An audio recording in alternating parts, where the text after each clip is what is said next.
Okay. What's in you?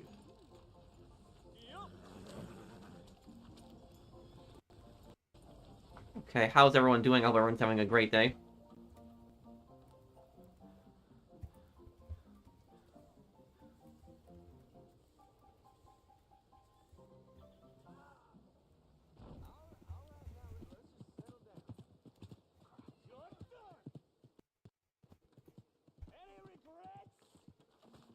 Hey everyone, can you guys hear me good?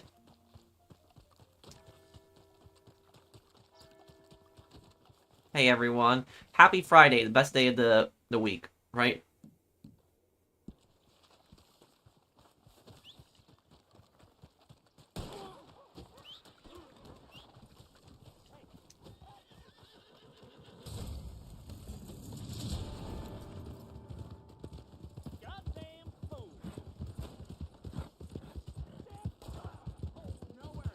Oh, train one. This one should be interesting.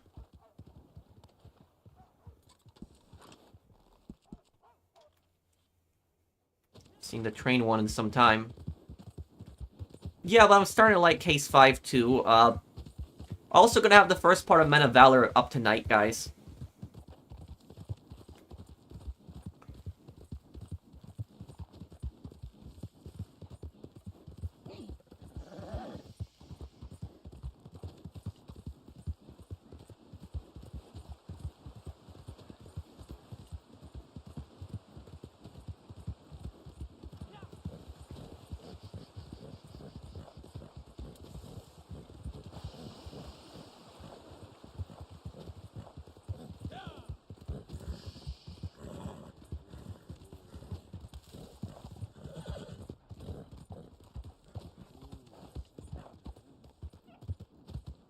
No, I'm gonna do a playthrough of Metal Gear Solid 2 before Metal Gear Solid 3, the remake, comes out. I promise you that, dude.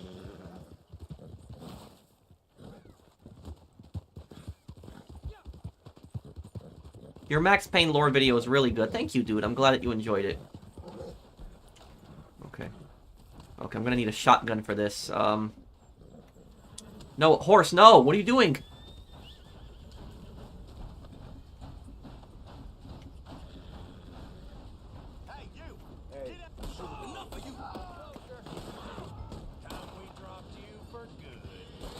Dull-barreled shotgun, okay.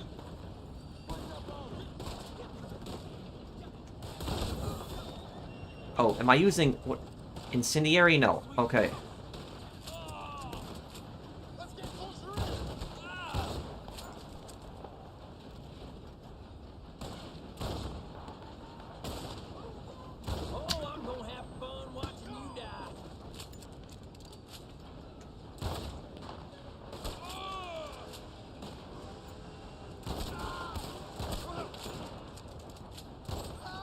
Oh, that was the bounty I just killed. Oh, well.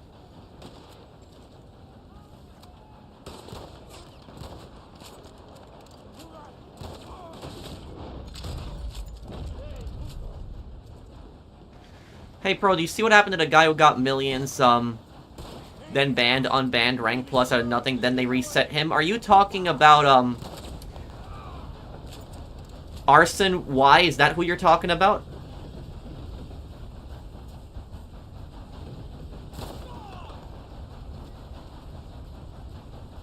Thank you, Marsal, for the super chat.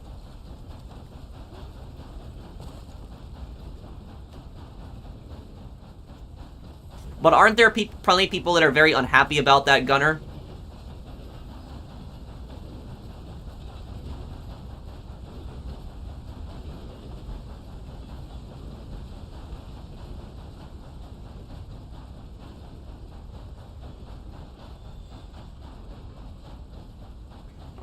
We might as well take the train to Ensburg, yeah, might as well.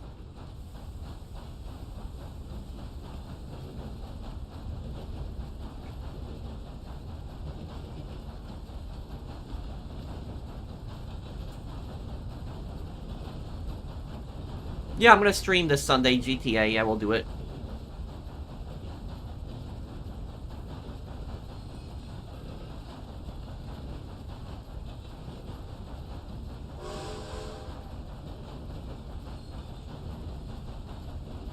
Hey, Pro, it's been a minute. Someone probably asked you this, but have you played that drug dealing game, Schedule 1? Yet, Pro? If so, can we play? Yeah, there's a lot of these different games like Mafia Simulator, Drug Dealer Simulator, and there's Schedule 1, that game. So there's a lot of these crime games I still gotta play. Gotta play Thief Simulator too.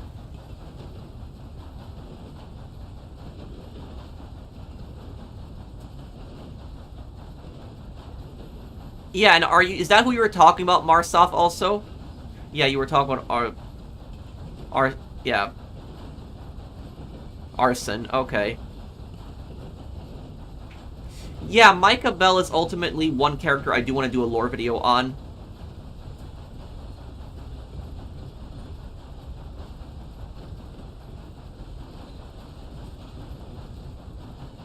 My next lore video, guys, is going to be on Reznov in Black Ops 1. I'm already working on it.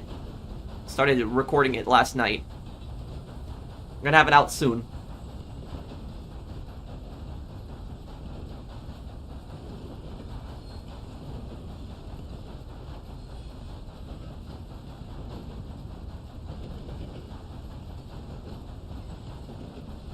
Yeah, Lance Vance is one character I do want to make a lore video on, too.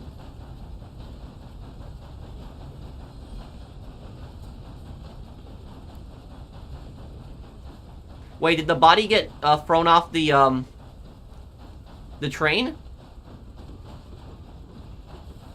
Crap, I can't even see anything in here.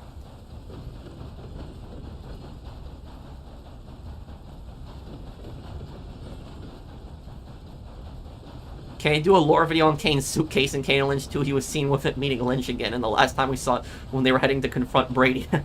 That was, I assume you like the, I assumed you liked the, the CJ's bag video. But Gunner, you said that people are celebrating. Are there people in private that don't like it? And consider it a bad day? Oh, thank you for signing the petition, Phoenix.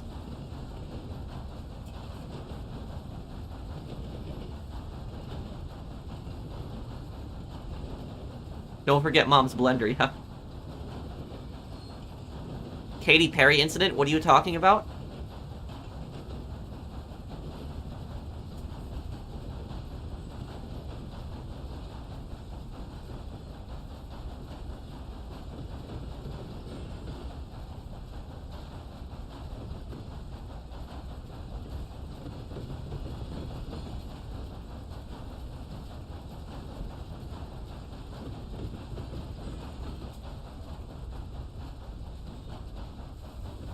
Hogging all the action, I see. That Lance says that. Yep. I'm gonna take this train to Ensburg. I should be able to make it to Ensburg before the timer goes down. Yeah, I'll make it.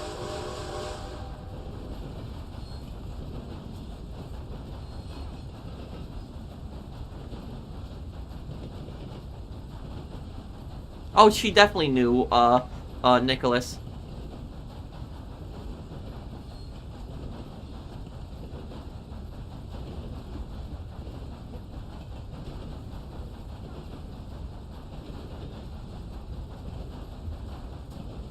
How does your family discuss that day, Gunner?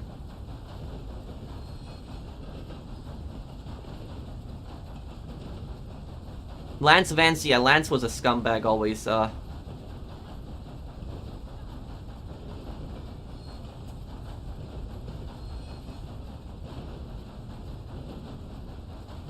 You know what I was really hoping for? When this game came out, I was really hoping you could derail the train, and I just kept driving around in circles, hoping like I would eventually get fast enough to derail it, but it never happened. Thoughts on Kim Jong-un and his country? North Korea is one of the most psychotic dictatorships in the world.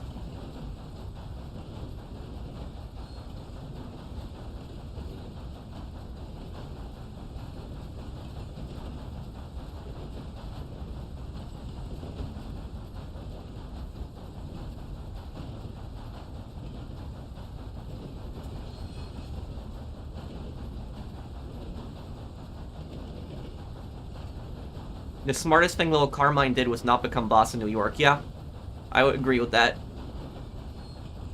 You know, some people say that Lil Carmine purposely, like, just pissed off Phil just to ruin relations between Tony and him. Like, that he was doing it on purpose. Some people thought that. Oh, okay, Gunner.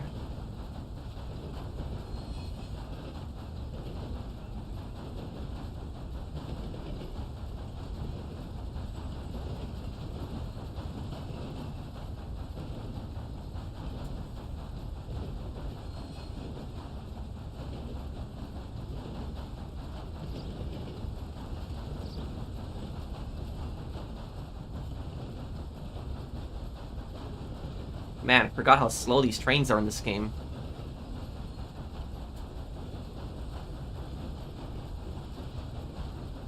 I don't think, yeah, Rockstar would be interested in another company making a movie on Red Dead.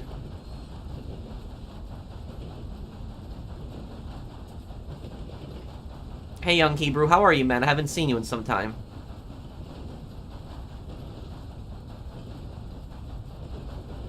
How are you feeling, dude?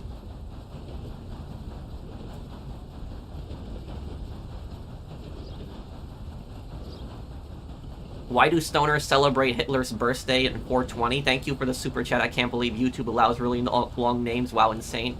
What I will say about that is that it's, you know, 420. It's the weed holiday thing, but that is actually true. That most people that celebrate 420 do not know that 420 is Hitler's birthday. The vast majority of people don't know that. That is actually true.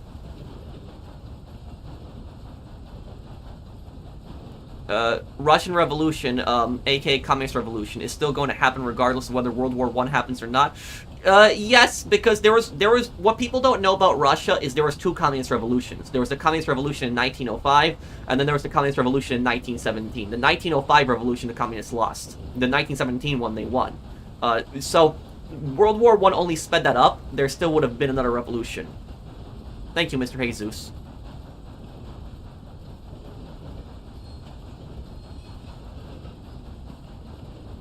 Yeah, but I will say is that honestly, couldn't I don't know who was the idiot who chose April 20th to be, like, you know, National Marijuana Day or whatever it is, but like could they have not chosen a different day other than Hitler's birthday to make it that day? Like the person who probably chose that day was probably smoking so much pot that they didn't even know that it was Hitler's birthday they chose the day on. Time for another SpongeBob meme for Arson Wise case because Rockstar is worse than any mother. So Rockstar has not fixed his account. His account is there. It's still messed up. Thank you, Marcel, for the super chat.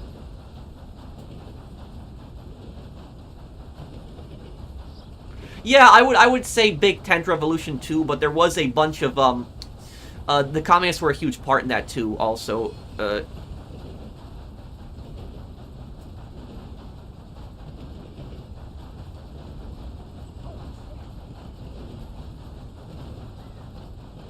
oh, it did, Greatest Whippin'. That I didn't know.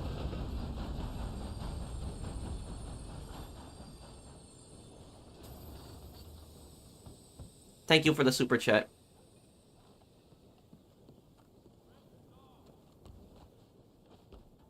Me and Steph's birthday is Sunday. Happy birthday to you and Steph, April.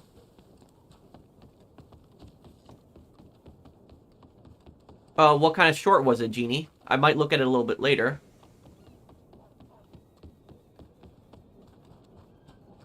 How did the FBI manage to get Johnny Sack so quickly after he became boss to the Lupertazzi family? It was because that one guy was talking to the feds for over a decade. So like one of them was a government informant for like a decade. I forget the guy's name. Jimmy Petriel, that was his name. Jimmy Petriel was the informant who got Johnny Sack arrested. And also the thing is Johnny Sack's ego. Is Tony told Johnny Sack not to become boss because it'll put a big target on his back?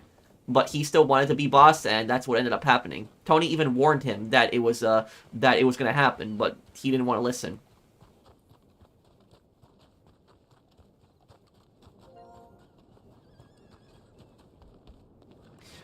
Rex, at 4 minutes, can you deliver at 4 minutes?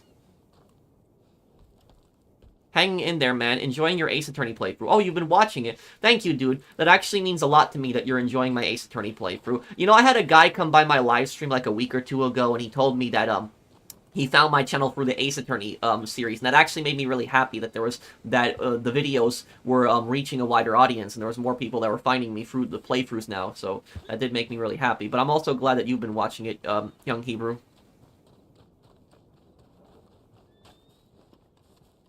I'm coming home from work. Can I join you? Do I have you added, Sean Diaz?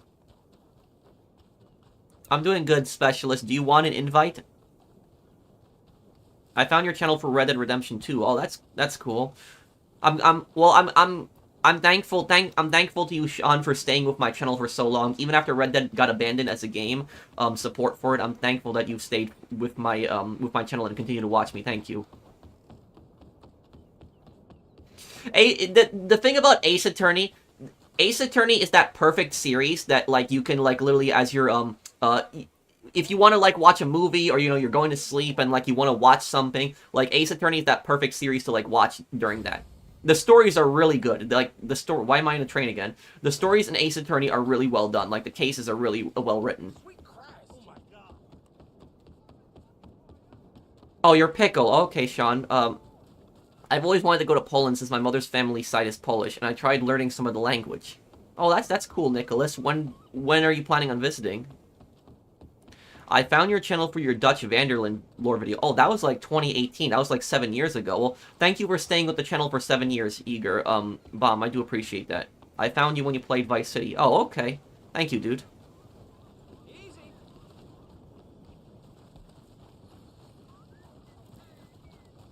I'll try to make, like, a unique loadout for every mission when I play Black Ops 2.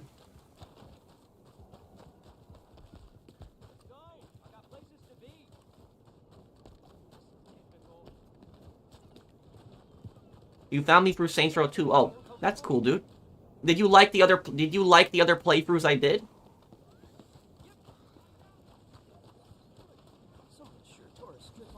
The case is gonna be very crazy and you'll hate a certain word because of this case. Well, the part, by the way, yeah, the part that I recently just uploaded, you know, I caught Miss U, but I'm gonna be doing, you know, next part now, and, you know, figuring I got the tape. That's the last part that I left off on when getting the tape, but...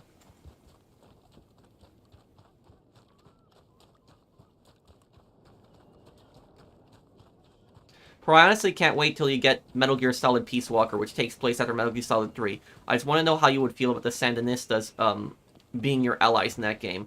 Well, the Sandinistas are basically Soviet, puppets. That's what they are. They're rebels that were controlled by the Soviets, and, they destroyed Nicaragua. Like, Nicaragua was ruined because of them.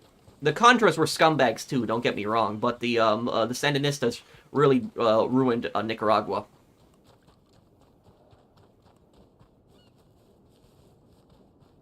Thanks for spoiling. Oh, I'm sorry, dude. I didn't mean to, but it's did you pre-install Days Gone Remastered? No, I haven't. By the way, I have the disc for Days Gone, the disc version. Am I able to get the $10 deal? Like, because I know if you own that Days Gone, you can get it for like $10 to remastered, or do I need to, you know, buy the game again? But I'm sorry, Shund. I apologize, but...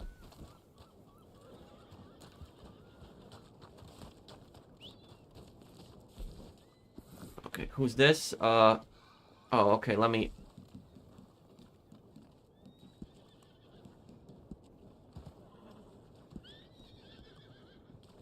Oh, wait, who...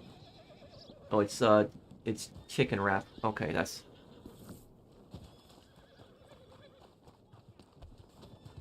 Okay. Let me see here. Is my posse full? No, it's not. It's,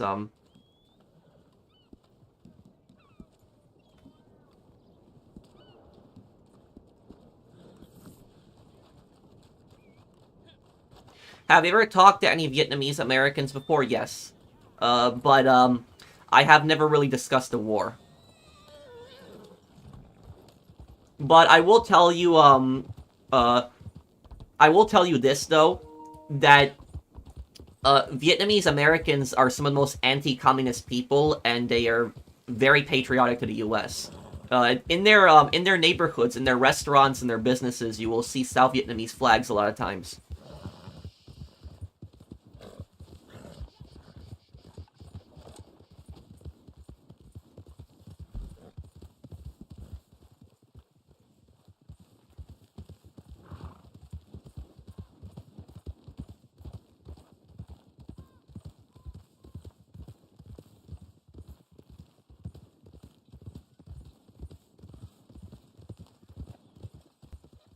Uh,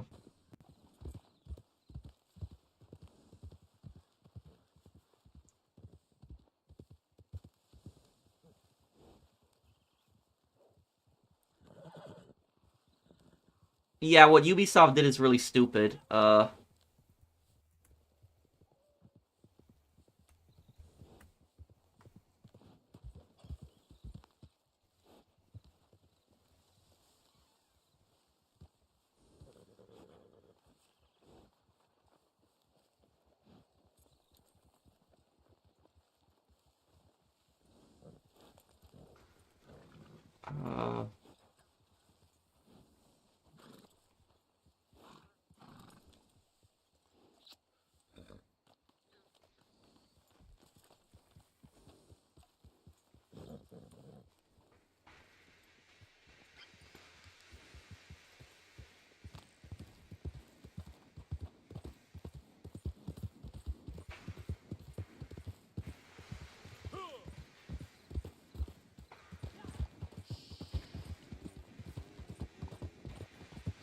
am I shadow banned? No, you're not.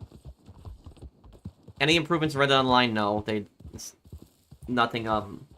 They haven't really added anything. With exception to the two world wars, would you argue that the Vietnam War is more devastating to Americans than the War of Independence, 1812, or the Spanish-American War? Yeah, but the the the thing is, though, is that does anybody here know what war the majority of Americans actually died in? There's actually one war where the most Americans died in, and it's not Vietnam, it's not Korea, and it's not World War II or World War I. Does anybody know what war that is? Where the majority, where the most amount of Americans died in? Yes, it was the Civil War. The Civil War is the worst time period in American history. For Asia, East Asia, the worst time period is generally World War II. The worst time period in Europe's history is World War II, but in America's history, the worst time period is the Civil War. It's more 600,000 Americans died in the Civil War. That's actually more than in World War I, World War II, and Vietnam combined. So that's how many Americans died in that war. The Civil War is just devastating. It was literally the worst time period in America's history. People always say, "Oh, the Great Depression was the worst time period in American history." No, it was the Civil War. The Civil War is the worst time in American history, 100%.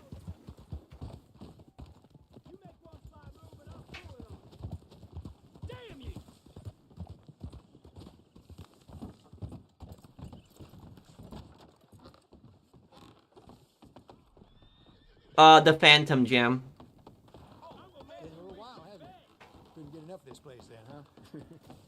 James Buchanan could have settled it before it started. James Buchanan was an idiot. The worst American president in history. Buchanan did absolutely nothing to stop the Civil War from breaking out. Buchanan was such an idiot. Opinions, Megan Tick QC Rail Disaster 2013. Patrick, wait, what is that? Pile up? I've never heard about that before. A lot of the Vietnamese nationalists here will get really pissed if you show them the 3 red lines on a yellow background because it reminds them of the South Vietnamese flag. Well, if they're getting pissed about South Vietnamese flags, that's their problem. And look, here's the thing: is in America you can even have a communist flag displayed, like a Soviet flag, and a North Vietnamese flag, a Viet Cong. You can even have a Viet Cong flag in America, and you're not going to get arrested for that. But if you had a South Vietnamese flag in Vietnam, oh man, you're going to get in some serious trouble for that.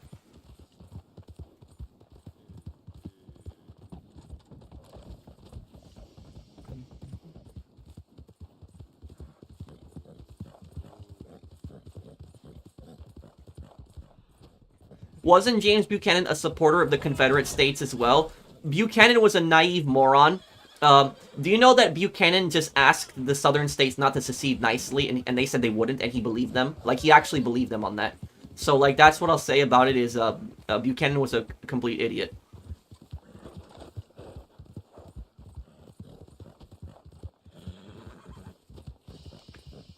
Why did Pancho Villa attack U.S. towns? I don't know much about that. I know that Pancho Villa was a Mexican revolutionary. He helped topple the Mexican government, which was a dictatorship. He became the first, I think, the president of Mexico, and then he was assassinated also. He was assassinated in his car. But I don't know much more about him than that. Mr. Jesus, thank you for the super chat.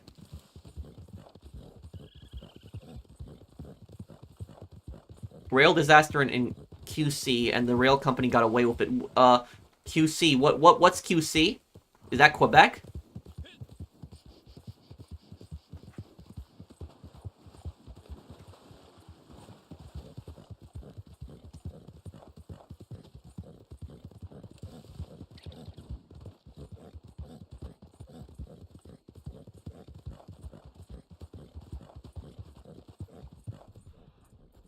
Yeah, I was just making sure it was Quebec.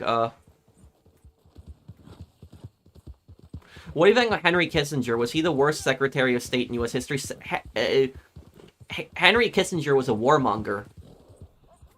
Supporting constant intervention, constant coups in other countries.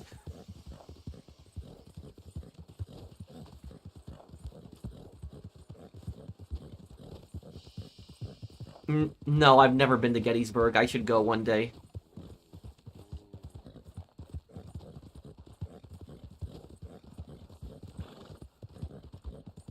Will I be playing GTA 4 on the 17th anniversary? Probably not, because it will be 4 years since I played the series.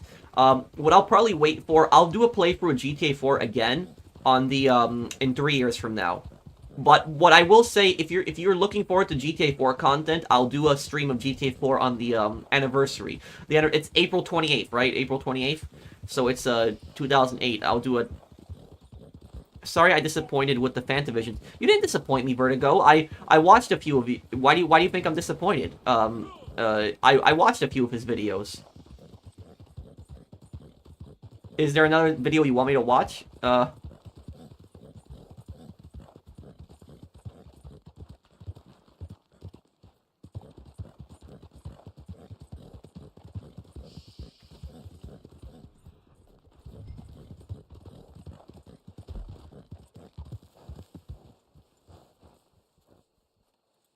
Have I been a bad chatter? No, what's wrong, dude? Do you think GTA 6 will live up to hype? It has to. How would you argue against people who claim that the South Vietnamese flag is the Vietnamese equivalent to the flag of the Confederacy? Nonsense. Look, South Vietnam was not a perfect country. It had a lot of corruption. There was corrupt generals in the country, and there was human rights violations. But it wasn't like the Confederacy, which literally seceded over just wanting to own people as property, as slaves.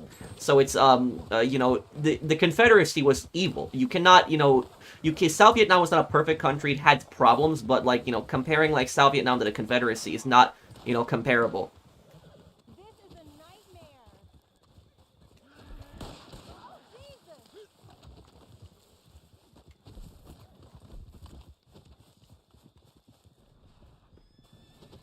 I know about War of Rights. I gotta play the game one day. How did the Great Depression affect other countries? It, you know, caused massive inflation, massive unemployment. People lost, you know, everything.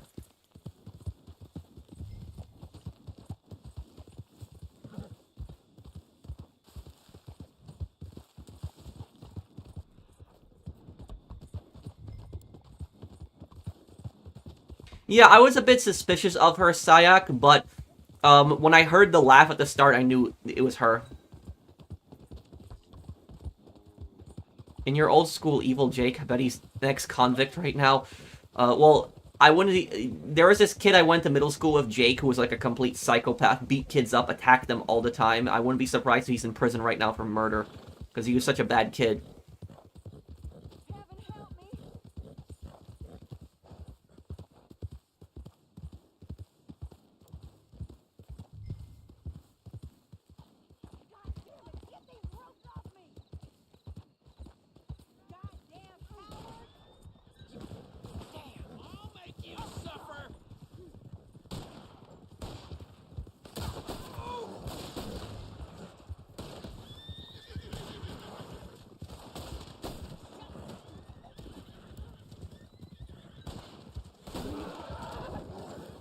Okay, let me pick one of them up here. Thank you, Agent Reaper, for the super chat.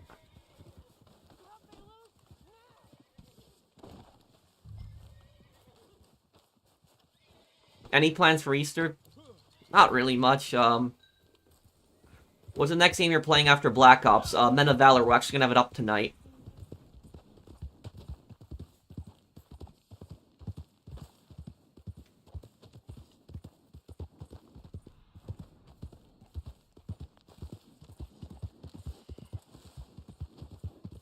Yes, Days Gone will start next week too, yes.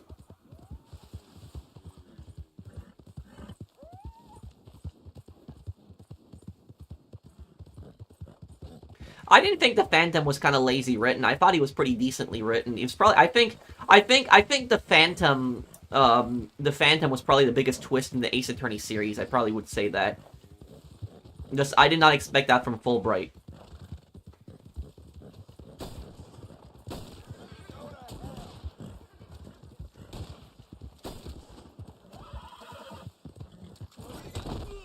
Oh great.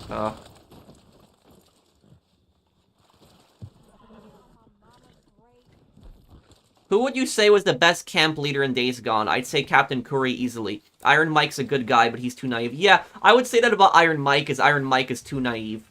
I did like, I like Copeland, if you remember him. Copeland, I did like him. But, I really didn't like Tucker. Tucker, I didn't like her and her camp. But I liked, the thing about Iron Mike is generally a good person. He has a good heart. But the problem with that is people are going to take advantage of him as a leader. And that's what I would say is was Iron Mike's biggest problem. Captain Curry was a good guy as well, but Captain Curry, you didn't really get to see much of how he ran the camp because he only takes over the militia camp at the very end of the game. Missed chat. Oh, what is it? What's your favorite arc of Jormungand? And J is pronounced a Y sound. Oh, Jormungand. Okay.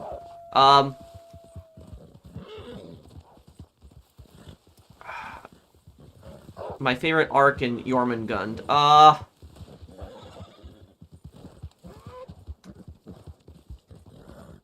don't know if I remember. It's been so long since I seen that show. It was probably like 7 or 8 years ago. I do remember that she made those satellites that she wanted to basically make all the planes crash. That's what I remember about, This kid reminds me Trent Boyette from South Park. Trent Boyette? Wait, who? Thank you, Agent Reaper, for the super chat.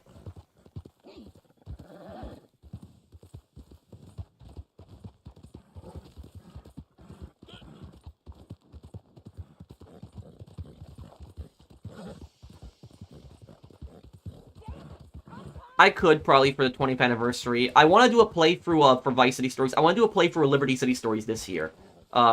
It's going to be the 20-year anniversary. But about Liberty City Stories, I just really hope that GTA 6 does not come out at the same time when the Liberty City Stories anniversary is, because that would be really bad. And that would just have to balance out both games.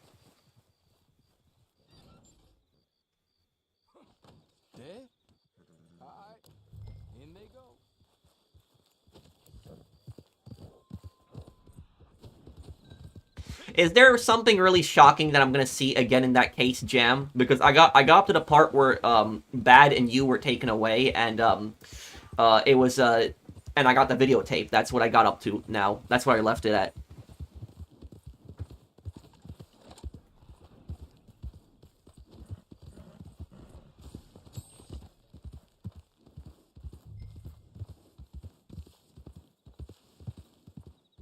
Why did so many people agree to fight for the Confederacy? Didn't they think that African Americans are also humans? The thing is, though, is that a lot of the majority of Southerners did not own slaves. I think it was like, I would have to look up the exact statistic, but there was a lot of poor people that fought for the Confederacy, and a lot of poor people, working class people, they didn't have farms, they didn't have slaves. The reason that they fought for the Confederacy was the same reason that Robert E. Lee fought for the Confederacy. Now, Robert E. Lee was a pretty big racist, but he was against slavery. But the reason that he was against slavery is the reason he still fought for the Confederacy, even though he was against slavery, is because he believed in loyalty to his state.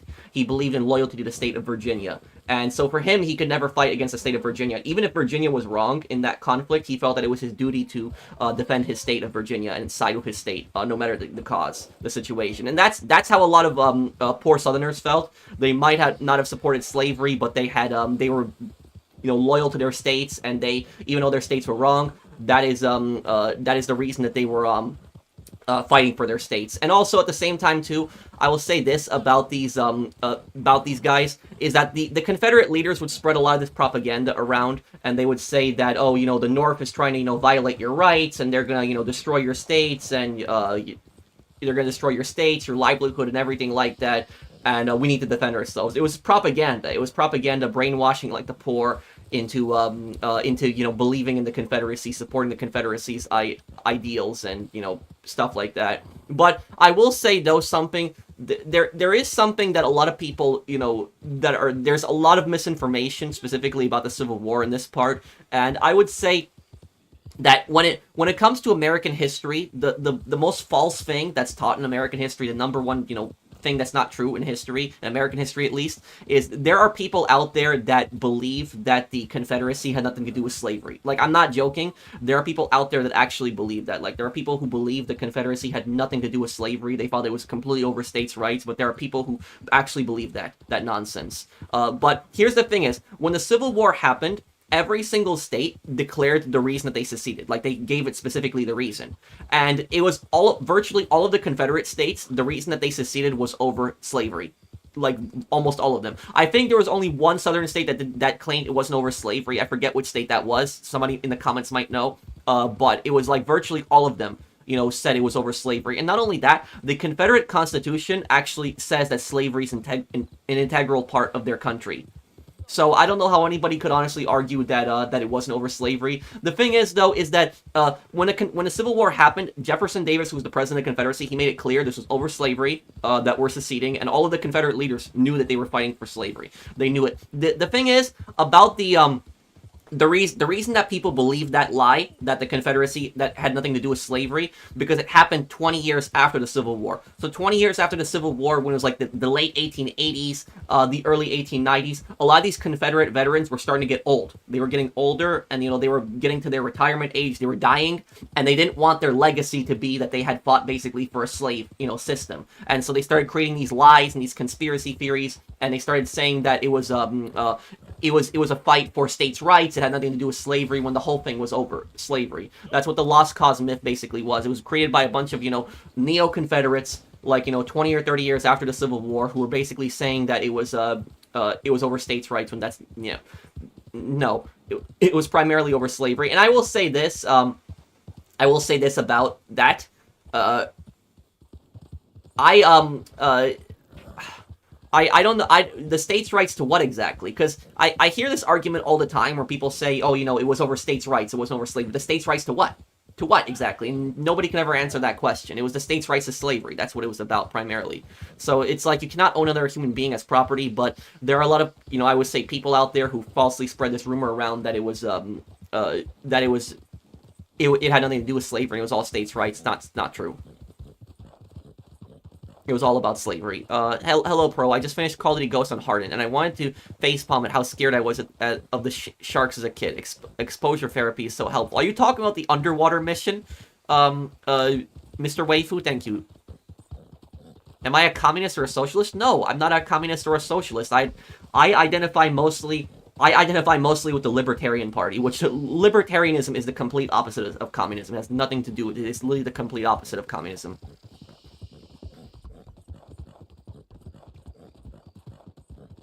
Why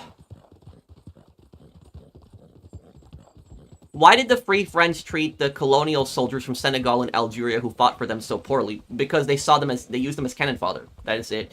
A lot of colonial empires, they treated their people like garbage.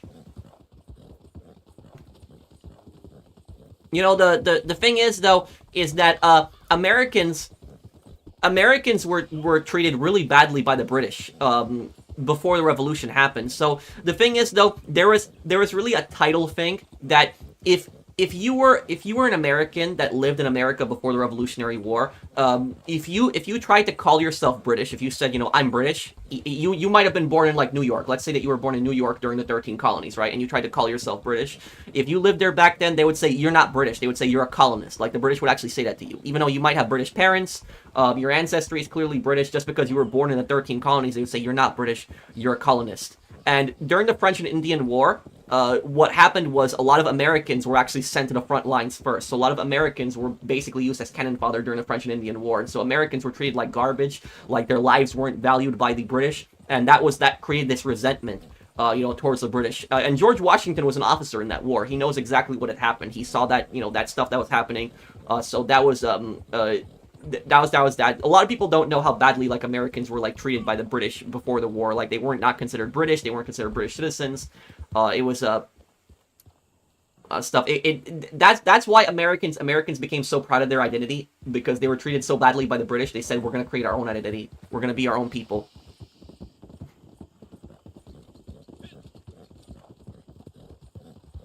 Why was CJ unsatisfied killing Big Smoke? I guess because CJ was expecting more from it. He probably thought that Big Smoke would show some remorse or something like that, but he didn't, Isaiah.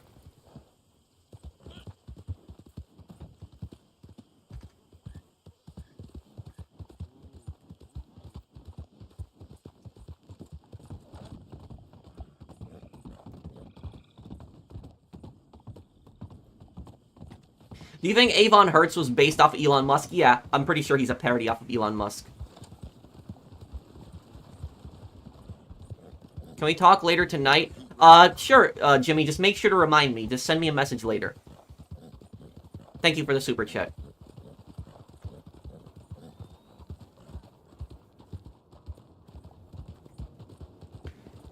To succeed from what I had, but yes, that's dumb. Wait, what do you mean, son of a pirate? Exactly, on the underwater mission, I acted like, I 100% the game when I got over the shark sequence. Also, I actually like the futuristic Call of Duty titles. I gotta play, that game one day. I gotta go back and play Call of Duty Ghosts one day.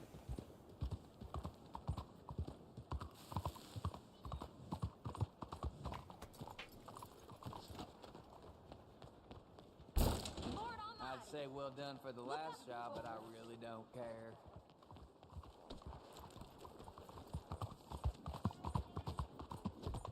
How big is your closet of costumes? Oh, I have a lot of them.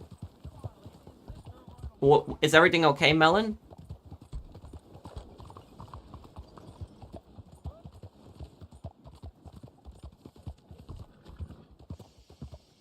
Also, thanks, chat, for the humble response. Well, and thank you also, Mr. Wafer, for the super chat. Missed chat again? Oh, I missed your comment. I'm sorry, April. Let me see here. There's a lot of people. I got my new a new job on my video YouTube game and vlogs. Oh, okay. What do you mean you got a new job on my video YouTube game and vlogs? What exactly? Are you enjoying the job? Isn't Call of Duty Ghosts the game where they left a suspense at the end, but they never made the second part? Yes, you are right on that. What am I getting shot by right now? What the? What is shooting me right now?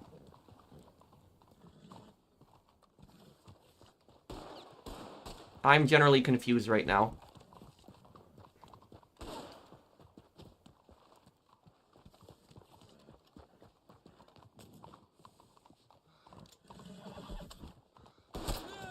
Who the hell are you?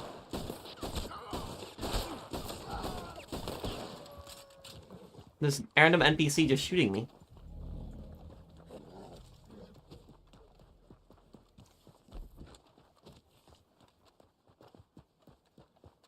Watch JoJo Part 5, Italian Mafia Gang Setting, 2001. Thank you, Trat Bear, for the super chat.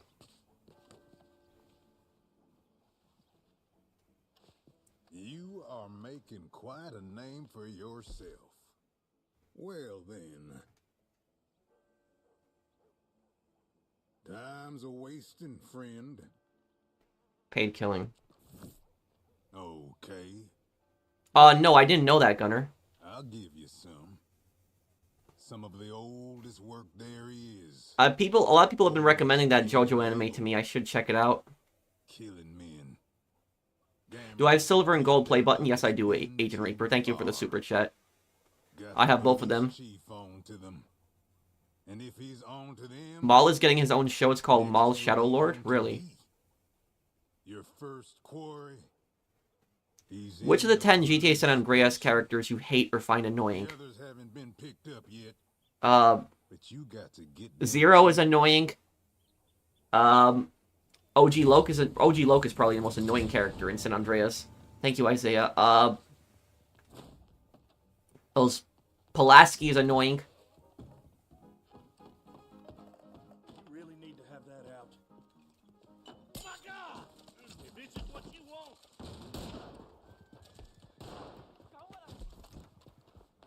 Is it triple money on Trader? I think it is. Can somebody confirm what is the event right now on Red Dead? I think the most evil Rockstar villain is Victor Bronco from Max Payne 3, because he killed both of his brothers and had kidnapped hundreds of people and killed them for their organs so he can fund his political campaign. Triple Trader, okay. I passed your comments? No, I didn't, Tratber. There's just a lot of people that are, and I'll help you with your moonshine sale in a moment, Lexi. I'm not ignoring your comments, Tratber. There's just a lot of people that are posting.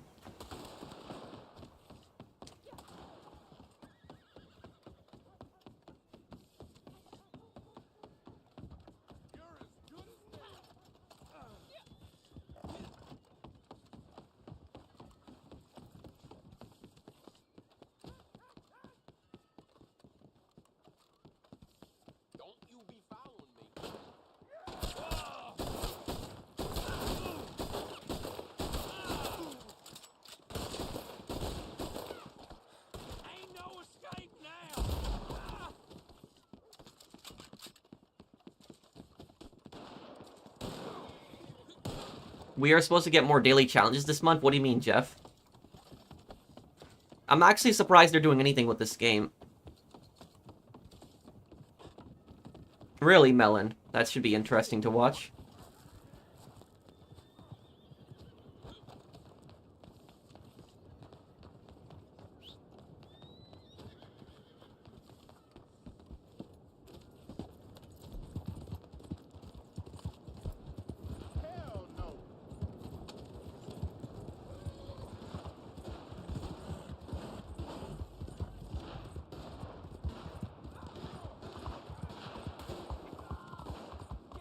How do you play poker or blackjack? Well, playing poker is all about the, looking at what cards you have and the community cards.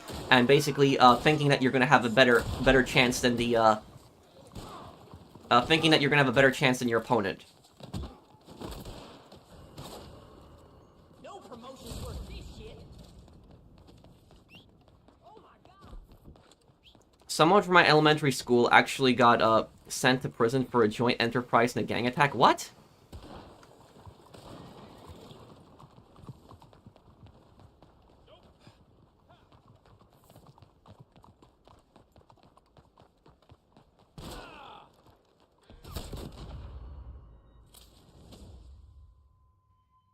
Okay, I wasn't a player, but whatever.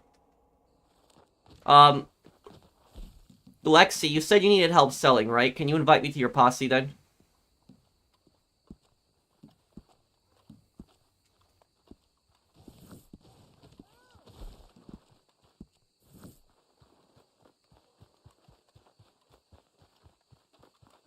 Yeah, I'll probably include a, I will probably include a Manhunt character. I don't know if I should include Dr. Pickman, or if I should put in, Dr. Pickman or Starkweather, I don't know. My 7 favorite GTA San Andreas NPC companions. I think that, my favorite side character in the game would have to probably be Woozy. Then I like Caesar also. I like Truth. Yeah, I generally like all of CJ's friends. Maybe Zero's the only one I don't like.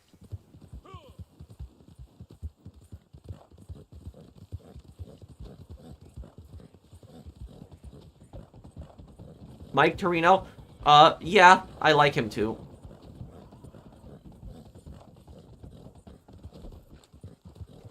When you go to your moonshine, oh, okay, there's the moonshine. Can you help me sell also? I can, Razu. Yeah, I can help you too.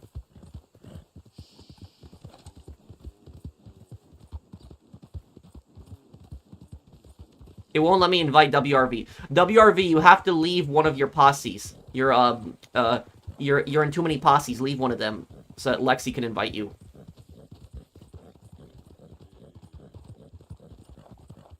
What's the hardest mission you've played in a game? Oh.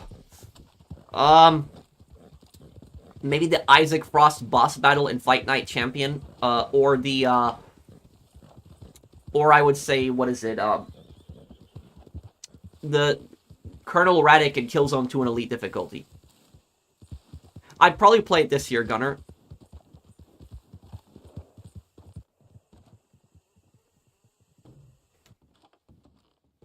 You got a good boss. Janice Soprano was really annoying, Agent.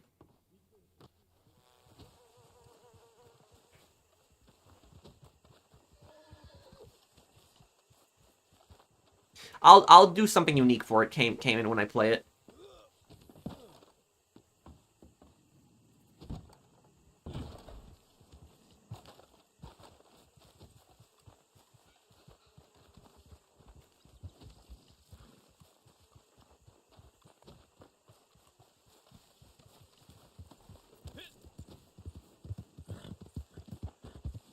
I'll play all of them one day, Gunner. Still love watching you. Thank you, that boy, Boyle Ang.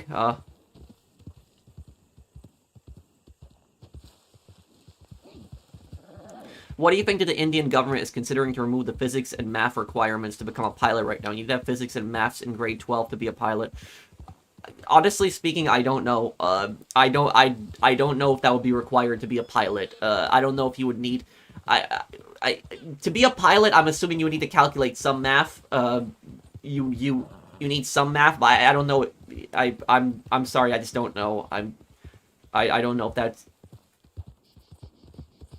Am I gonna play Mafia: The Old Country when it releases in August? Yes, I'll play it. You post cringe, CJ.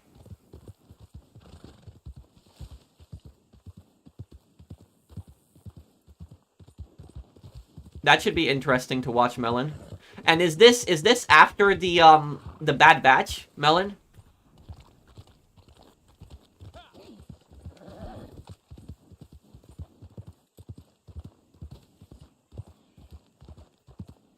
I watched clips of Breaking Bad.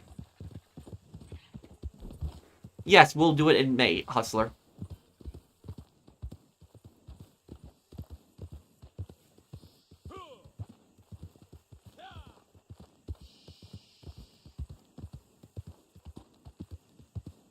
Have you ever done a playthrough of Scarface? Yeah, I've done 2.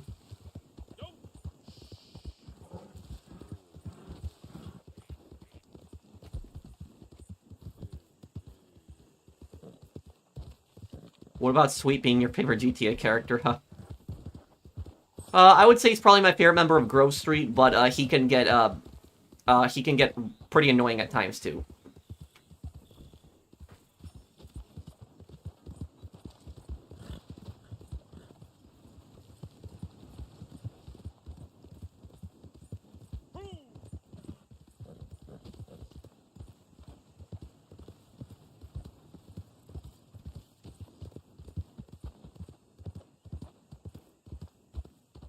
Not much, Royale. Oh, there we go. Tommy will not be in GTA 6 because Vice City and GTA 6 are different universes. Vice City is a 3D universe. GTA 6 is the HD universe. Any shows you watching currently? Not really right now, no. I did watch some episodes of Monk. If anybody remembers Monk, it's an old TV show. I watched a few of it recently.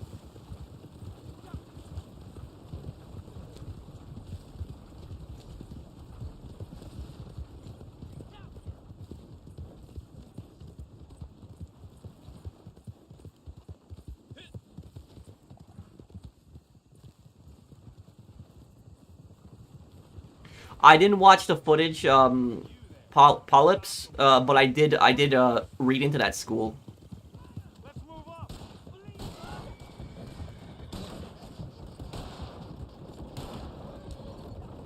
Mobland. Well, what's that about?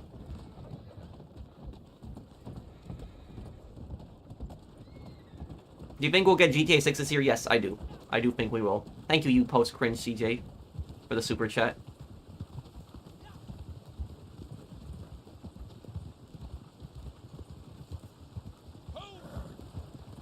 You know what's really crazy? GTA Online is so old that it's older than some of the players that play it.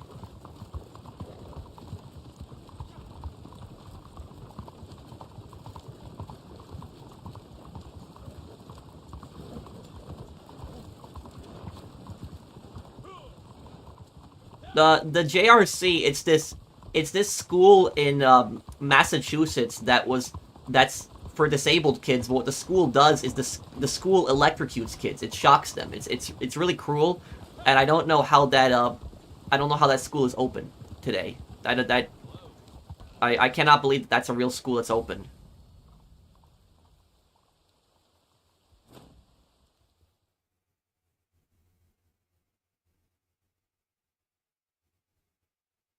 No problem, Lexi. I'm glad I can help you out.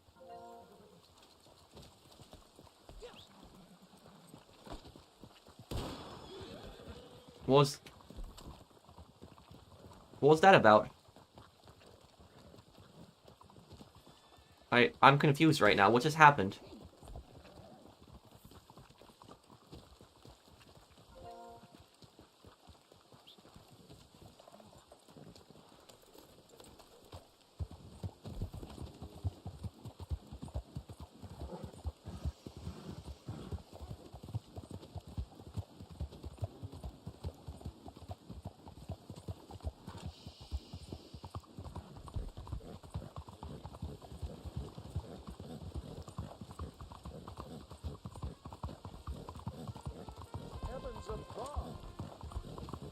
There will be some here's the thing, is GTA 6 will definitely have some Easter eggs pointing to the original Vice City games, like Vice City Stories and Vice City, but it's not in the same universe.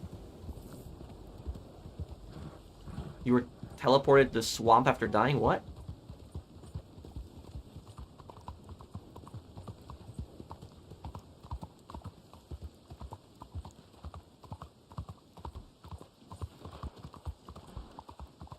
I did play the Bioshock series. I played Bioshock 1 and 2, and I played, yeah, I played the, Bioshock Infinite was the other one, right? It was, I just didn't play Buried at Sea. That's the only one I didn't play.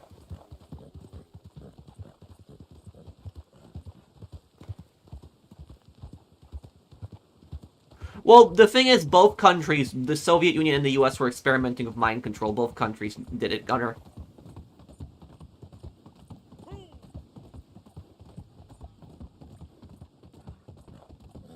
Thank you, Royale with cheese.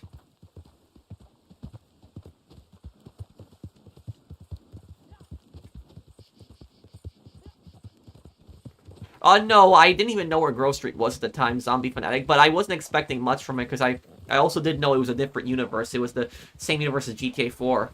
Like and subscribe. Thank you, Menace.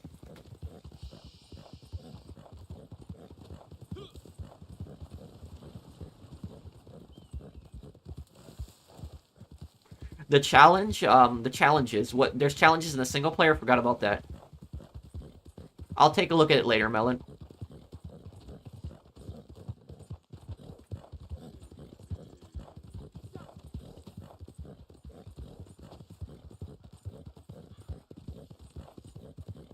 What do I think of the Krag rifle? You're talking about this, the bolt-action rifle, the Springfield Krag. I actually have a Krag rifle in real life, but, the Krag rifle, it fires a really weird, cartridge. It's 3040 Krag. That's the one. Well, there's the American Springfield Krag, and then there's the Krag Jorgensen, which is the Norwegian version, original version, but the American one fires the 3040. But this is, yeah. The thing about the Springfield Krag is that this gun in real life has a very, very fast bolt. Like, the bolt on this thing is extremely fast. So, somebody could actually shoot the rifle this fast. They could. A bolt-action rifle. The bolt's extremely fast on this gun.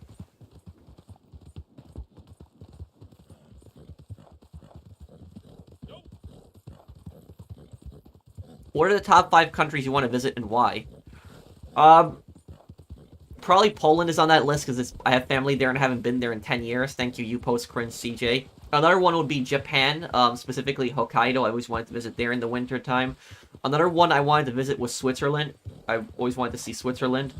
Any other countries? I don't know if I can think of any at the moment right now. Have I been to Sweden? No. But also about the Krag, here's the thing about this gun. Is this gun, what I'll say about it is, has the weirdest bolt action design that I've ever seen on a gun. Let me flip this here. This gun is extremely weird. You know why it's so weird? Let me see here. Let me just actually wipe this, clean it here.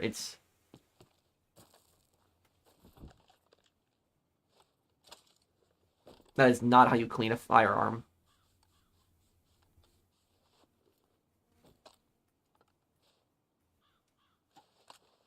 Okay, so look, about the Springfield Krag, the reason it's such a weird bolt-action rifle, you see that little ramp thing right underneath the bolt? You see that little top sticking out? You can actually open that, and you can put all the rounds into the gun. So the Springfield Krag has such a weird system that you can load all 5 bullets into this gun without actually opening up the bolt. So you can actually load the gun without opening up the bolt. Now, to chamber a round, you have to move the bolt back. So if you actually want the round to actually be in the gun itself and the ready in the chamber, you'd have to cycle the bolt. But in reality, you can load this gun just by dropping the rounds. You open up the little feed ramp and you drop the rounds.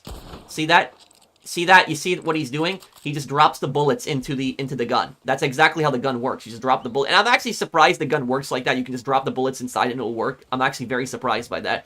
Because that I would imagine that would cause jamming issues, but it doesn't really in the Springfield Krag.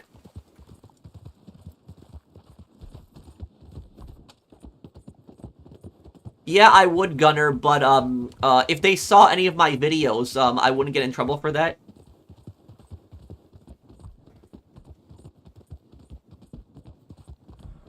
Oh, okay, Officer Soldierus.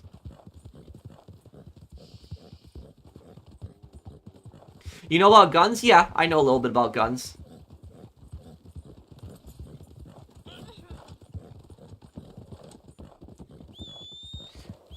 I would consider going to Miami one day, yeah.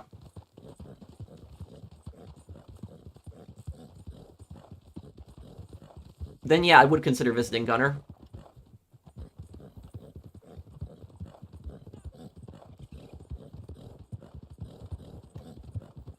There's a Vietnamese restaurant in my town that I've been meaning to go, but I've never had the time to go, but I want to go one day, and have some food there.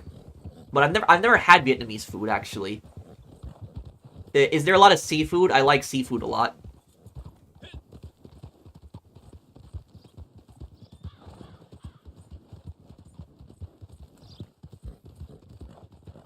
Yes, Melon.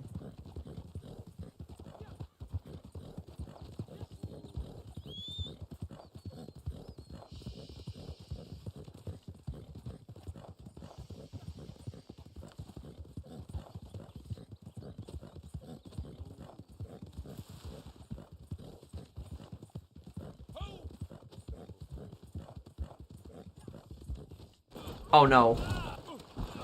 Oh, that sucks.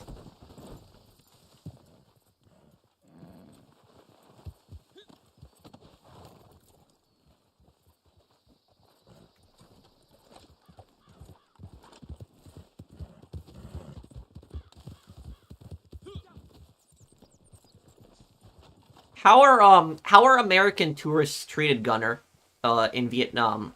Are they treated any differently than tourists from any other country? And top prize for not messing up that last one. Let me see here. Destroy supplies, do this one. That's good. You wouldn't cross me now, would you, lackey? I damn well doubt you got the gumption or the stupidity neither. These folks sadly do. Down by Bard's Crossing, they've been robbing Cornwall and other folks beside and kept the boy out of it. Well, the boy is going to be in it now.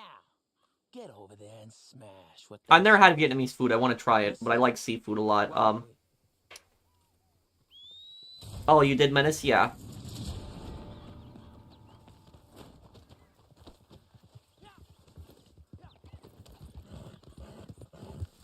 When's the Warriors? Sometime this year I'll do it. I just don't know when, dude. I will, for everybody wondering, like, when I'm gonna do Ghost Recon Wildlands or the Warriors or, you know, Metal Gear Solid 2, these are all games I've planned this year. I just don't know when, because I have, like, a, you know, bunch of games that I have to do on my list right now. Oh, great. I just fell here.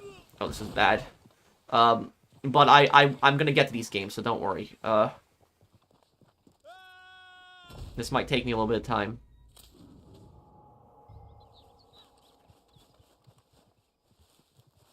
Who, when are you gonna play Black Ops 2? Are you gonna play for the challenges?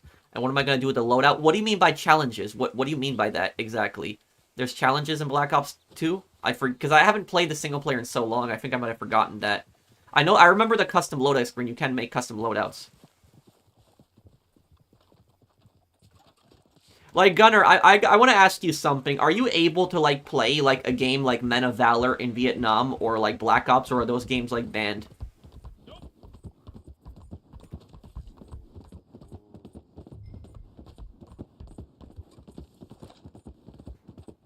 What do you think is the most important thing for US's unity? I mean, is there anything anything which you think is removed or altered which can cause people to get angry? The thing is, though, is that there is, not to get involved in the politics, there is such a political divide between, like, a lot of states. Like, for example, like, a lot of people in Texas support their state, and, their government hates the California government, and there's a lot of people in California who support their government, and they hate the Texas government. So that's, that is what I will say, is that there's not really much you can do to, you know, and the thing is, no matter who the president is, no matter who the leader is, there's not really much you can do in that. But I will say that,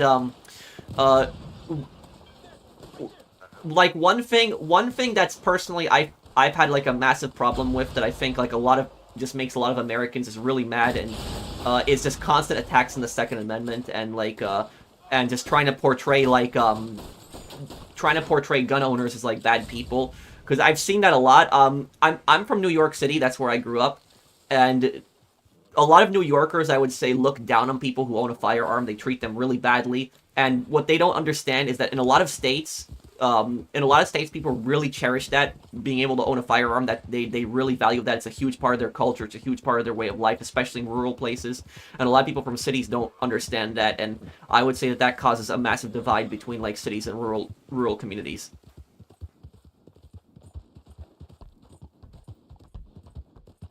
Who is my least favorite president? James Buchanan.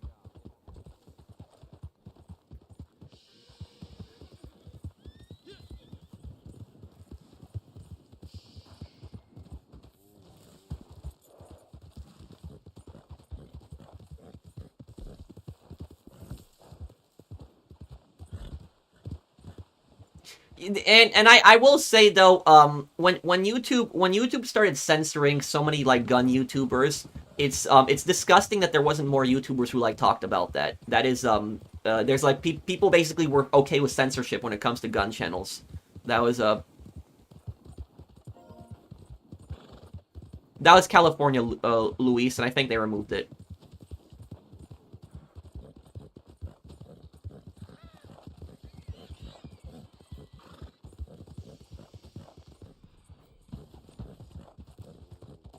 That outfit is fire. Thank you.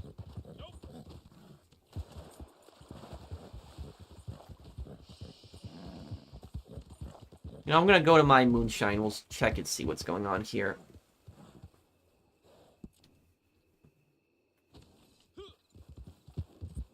Why is he your least favorite? Because Buchanan was an idiot who had done nothing to stop the Civil War from breaking out, and he left Lincoln with a giant mess. When Lincoln came to power, he had to inherit Buchanan's mess. And it's probably the worst mess a president has ever left his successor. Imagine being known as the president who did nothing to stop the Civil War from happening. That's the guy who, before Abraham Lincoln, James Buchanan. So I would say probably the worst president in American history. I don't think there's anything worse that a president can do than allowing his country to get fractured.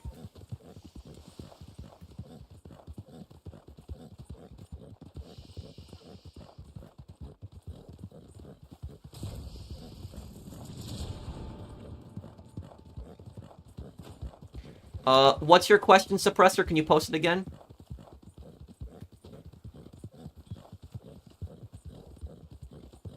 No, I don't, TP Kev.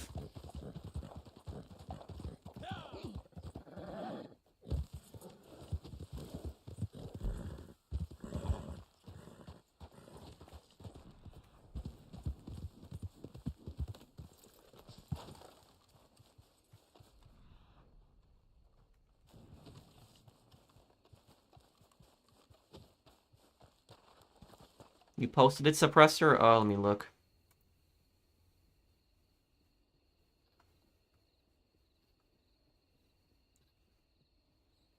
I'm looking,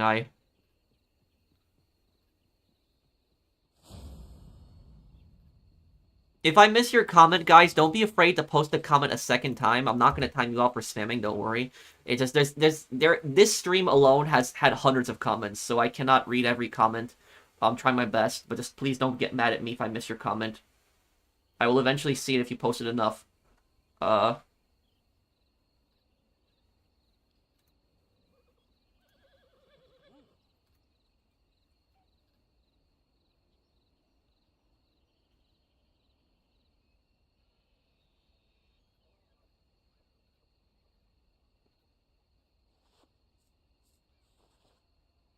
Wait, who? Suppressor, can you post that again? Andrew who? Who are you talking about? The Midwest seems like a great place to live, except the food. No, I don't have a problem with the food. I think the food is decent in the Midwest.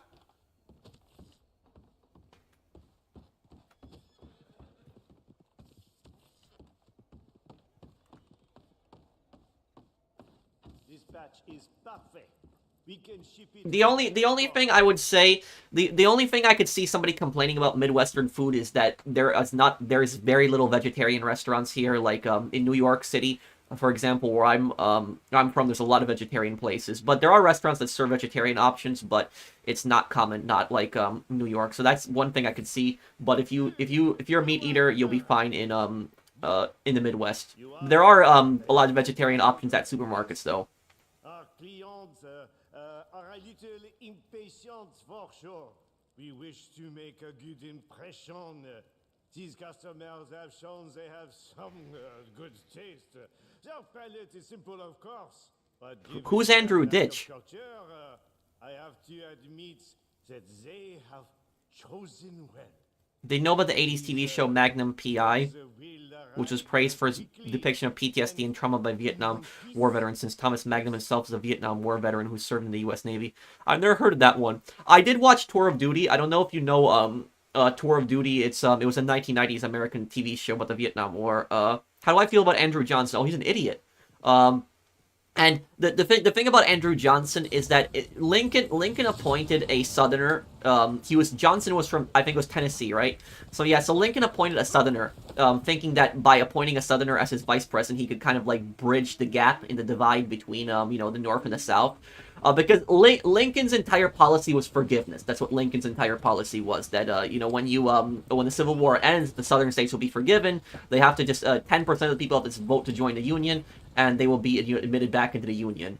But about Andrew Johnson is Andrew Johnson, he had supported segregation. He had supported like Jim Crow. He had supported a lot of these policies a lot of Southern states had put in. And I will say that if Lincoln was the president at that time, we don't know what would have happened, but chances are probably would not have a lot of that stuff would not have gone through.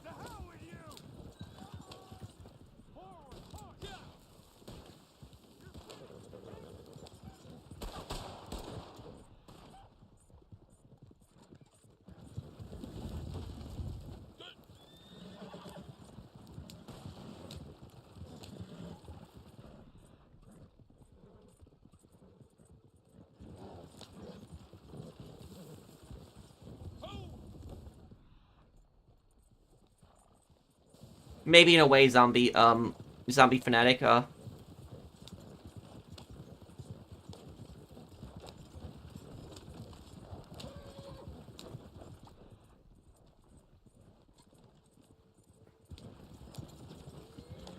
Was Andrew Jackson or Andrew Johnson worse? Johnson.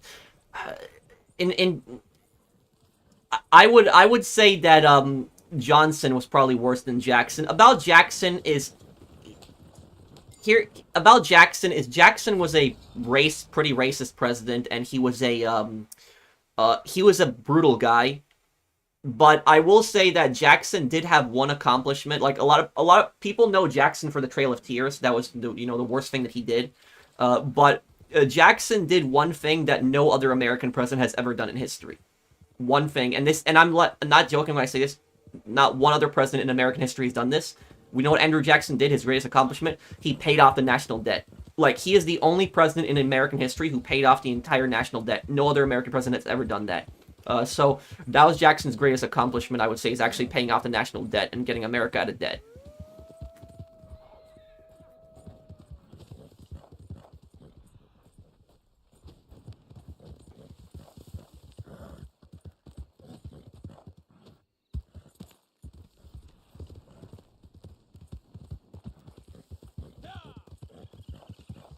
That's also why that's why Andrew Jackson is on the $20 bill. It's because he paid off the national debt, and also because he was considered a war hero in the War of 1812.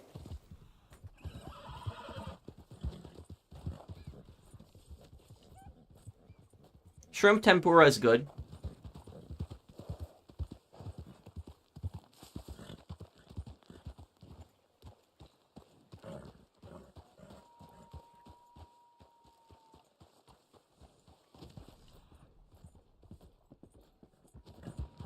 When will we ever pay off our national debt?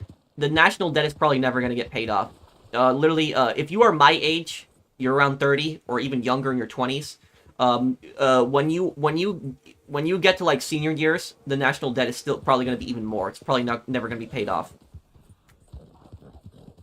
Why was Lyndon B. Johnson bad? Lyndon B. Johnson passed the Gulf of Tonkin Resolution, and he got the U.S. involved in the Vietnam War.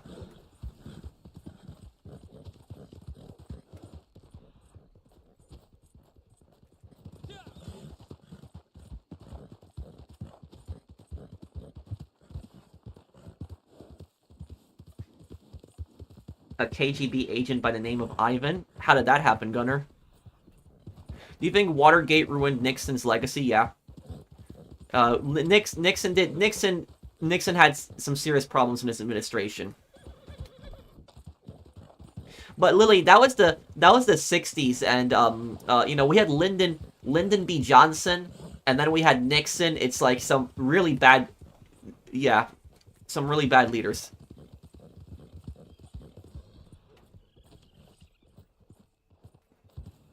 I will say about Nixon, though, is that Nixon understood diplomacy better than Johnson did.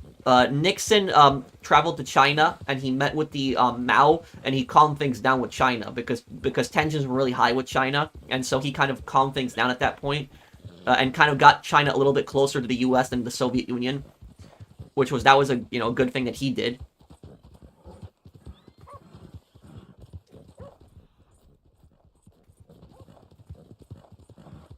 Yes, I know about that WRV. Nixon did some messed up things. He did support Pakistan. I explained Andrew Ditch's situation. You passed it. Yeah, Nixon supported Pakistan when they invaded Bangladesh in 1971. I explained Andrew Ditch's situation. You passed it. Let me see. QC. I explained the Andrew Ditch situation.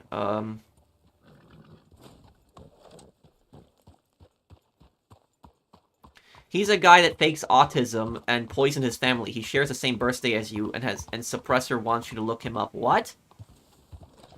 You mean June 7th? Is his birthday? And he poisoned his family? Did they survive? My god, it's... Fool's Gold is coming up. In how long, Brandon?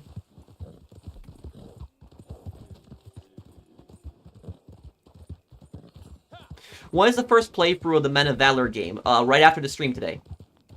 So, in an hour.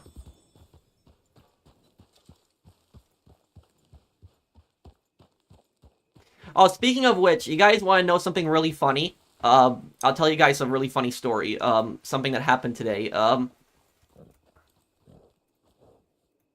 So, basically, I've had these really annoying companies constantly call me.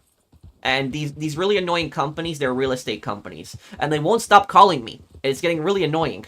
But basically, in the last few months, I've probably gotten more than 20 or 30 calls from these guys. It's ridiculous. And they keep changing their numbers, too.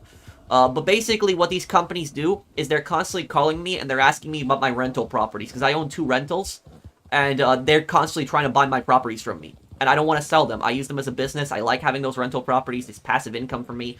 But they constantly keep harassing me. And I keep telling them, no, I don't want to sell the property. And then they call back a few weeks later asking me it's a different number. And they ask me to sell the property again. And I tell them, no. And one of the reasons I think the company wants my house so badly is because the street that I bought the house on, like virtually all of the other houses are owned by that same company, and they're all renting it out. It's ridiculous that one company owns this many houses. And today they called me up, and they wanted my rental property. And I actually changed my stance today. You know what I said to them? I said to them, I'm interested in selling the house. And they said to me, oh, really? What is your offer? And what do you want? And you know what I said to them? I said, I want $2 million. That's what I said to them on the phone. Because the house is worth around $400,000. And I said, I want $2 million. You want to buy my house? Give me $2 million. And then they told me I was being unreasonable and hanged up on me. And that was basically a way to get them to finally stop calling me. Hopefully they finally stop calling at this point. I was just thinking, just give them a ridiculous price that they're never going to match. And just telling them that, you want my rental property, you're going to pay me $2 million. That's it. But, other than that, stop calling me. Stop harassing me. But that was, these stupid, real estate companies keep constantly calling me.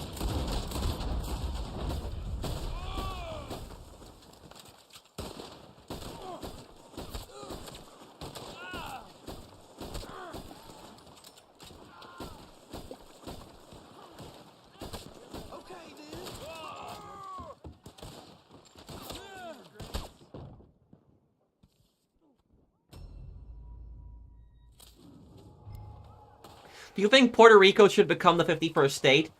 I think that's up to the people of Puerto Rico, if they want that or not. They should be in a referendum. But do Puerto Ricans pay a federal income tax? I don't think they do they? I know they have their own income tax, but do they pay a federal one? Somebody correct me if I'm wrong on that.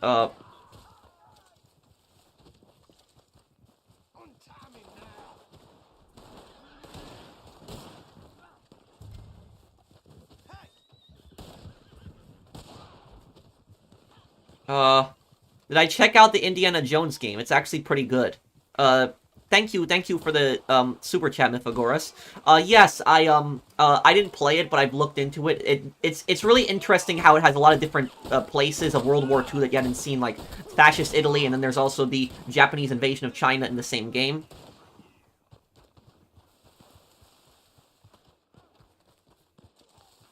If they call back and agree to 2 million, are you going to accept? That's a good question. I don't know at that point. But I knew they weren't going to accept it either way.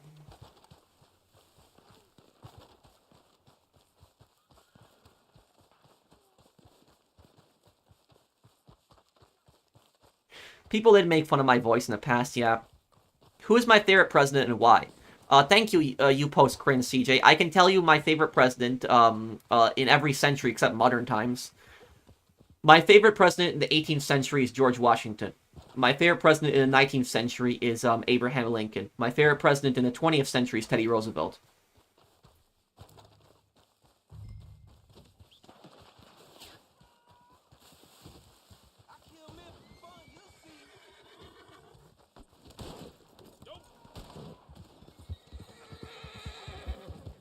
Oh yeah, what's that, Melon?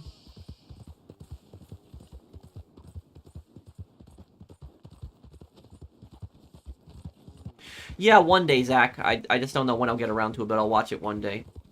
Oh, this bounty mission, I remember, you never, this mission always has such little time on it. Sorry for asking. It's okay, Dotard Ephelis, it's fine. What do I think of Jonas Savimbi? You're talking about the Angolan resistance fighter, right? He fought against the MPLA. He fought against communism in his country, and he was killed in 2002 in a shootout with MPLA forces. But he about him is I don't know why his family got so pissed at his depiction in Black Ops 2 that they wanted to sue, because I thought Savimbi was portrayed as a good guy in Black Ops 2. You know, he helps you. He's portrayed as a freedom fighter. He's he saves Mason and Woods. So I don't understand. If I had my ancestor was portrayed so heroically in a game like that, I'd be proud. I wouldn't be suing. So I don't know like why his family was suing over that depiction in Black Ops 2.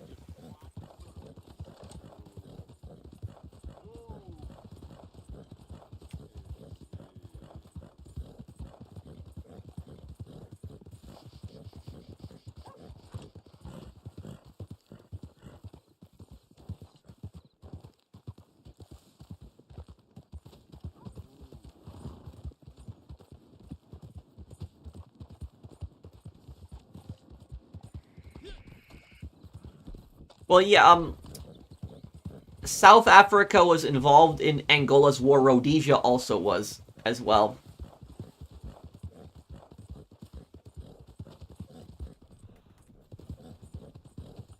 How do you feel about Herbert Hoover? Okay, thank you, Brandon. How do I feel about Herbert Hoover or Carter?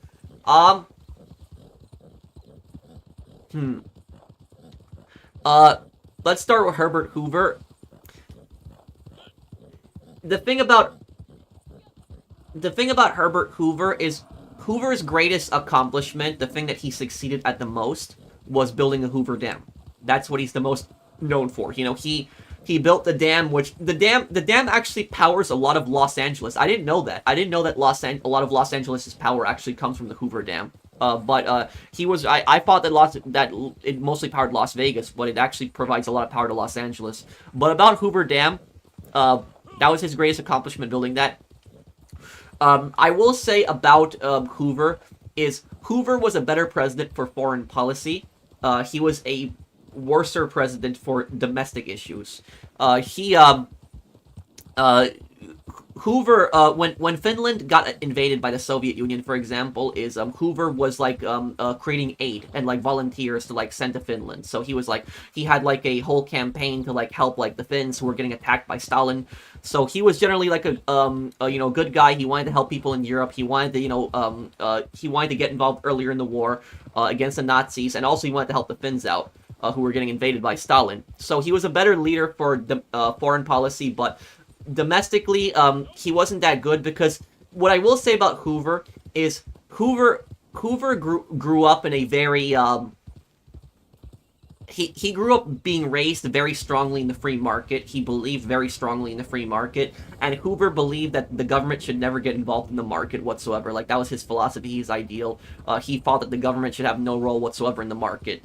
And when the Great Depression happened, he refused to act at all and get involved in the economy. He refused to do anything. Oh, great. Why am I getting shot here? Come on, dude. Okay, there we go. That was a good shot. Got him. So what about Hoover is Hoover refused to get involved in the market. He refused to do anything when the Depression was happening. And Hoover's entire philosophy is Hoover basically said, oh, the market will correct itself. It'll fix everything. And eventually, the Depression is going to go away. And the Depression never went away.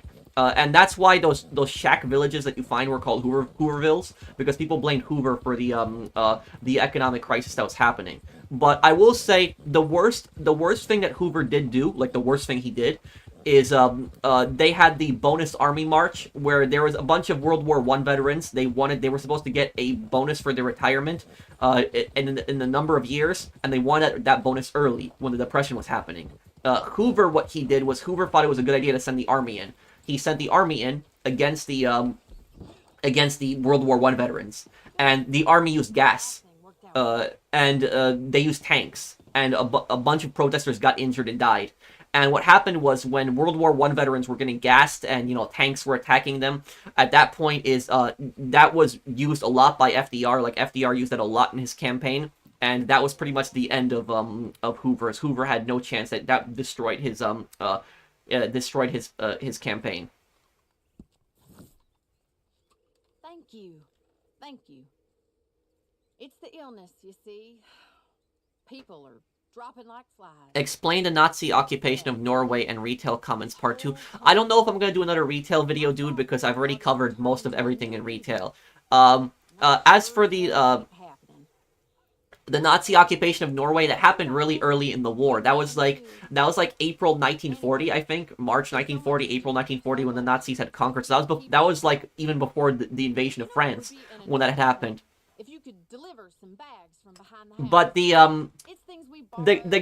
the guy who was a puppet leader in Norway, I forget the guy's name. Let me actually look him up again. Still be here a while yet, so come back if you're in the neighborhood. I forget the guy's name. Like, I remember his picture. Okay, Vidkun Quisling. That was the guy. He was a Nazi collaborator, and he was the guy who had run Norway for Hitler. Hitler basically put him in charge. He was a Norwegian who basically betrayed his country and was a puppet for Hitler. He is his legacy in Norway today is when somebody, the Norwegians, when they call somebody a traitor, they call them a Quisling, in reference to Quisling, because of just the fact he's like Norway's biggest traitor. But yeah, the Nazis had controlled Norway, and the Nazis had occupied Norway up until 1945. So like there really wasn't a campaign to liberate Norway as there was, like, for example, France. The Allies were instead focusing just to get directly to Germany itself.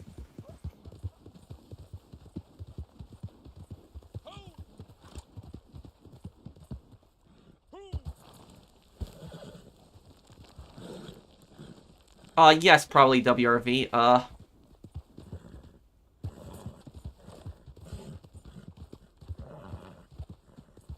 What you'll know about Horse of No Name. That song slaps hard as hell. Been through the desert with a horse of no name. Feels good to be out of the rain. Yeah, that's in San Andreas, Sweet Pumpkin. I remember that song. It's in San Andreas. Thank you for the super chat. Pro, you forgot to talk about Carter.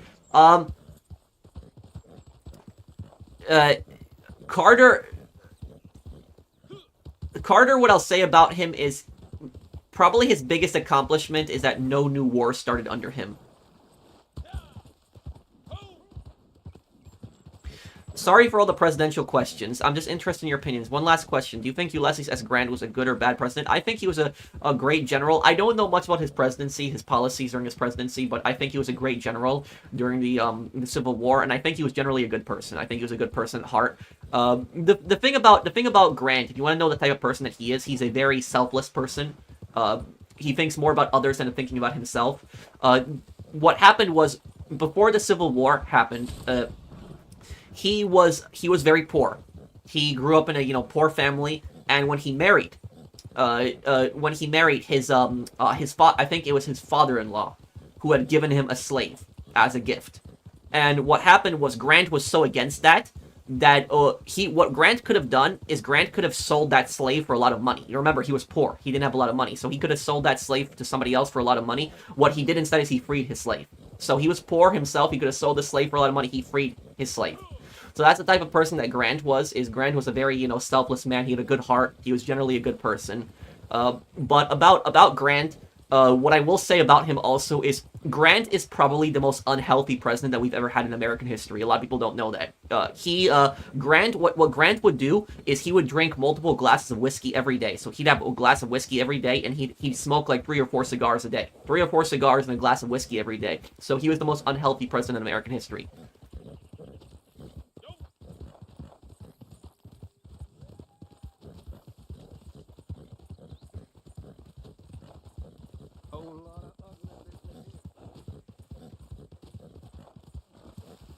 I don't know who that person is, Gunner.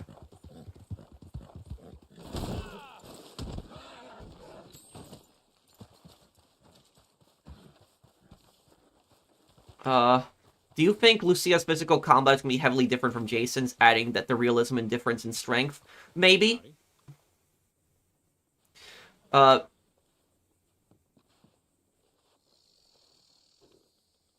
Maybe. I guess we'll see how that is.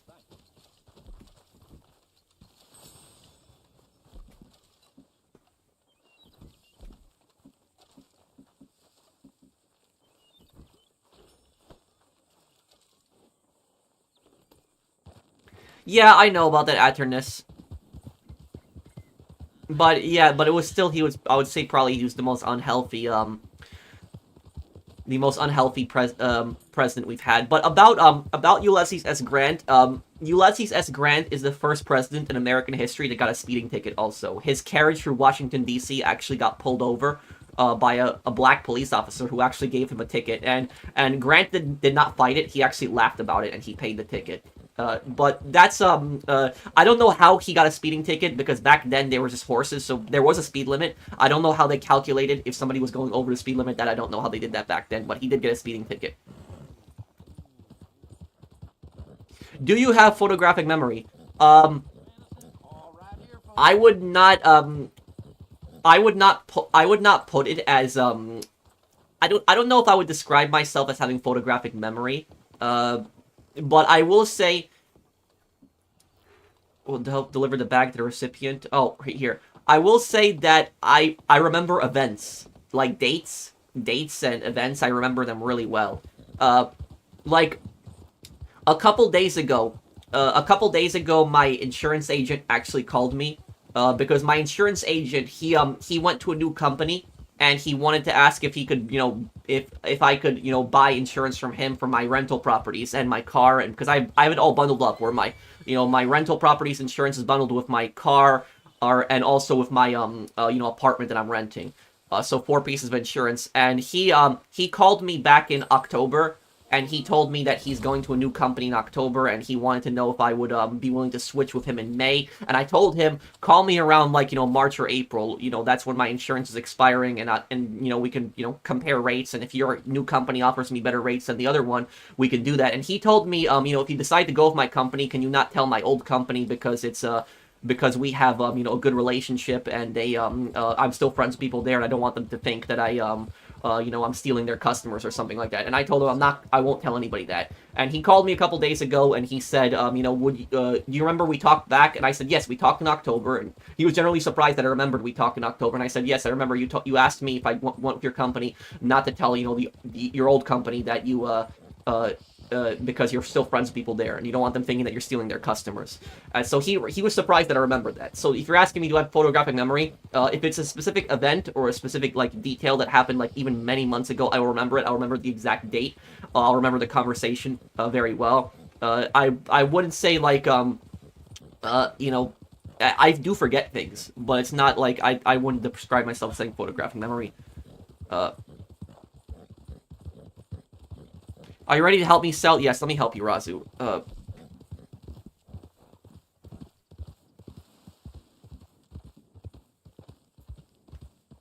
Grant was the best president the U.S. ever had. Fun fact, Grant was poor at the end of his life. He's always had financial issues, but was humble. Yeah, he was a very honorable man. He was a very good guy.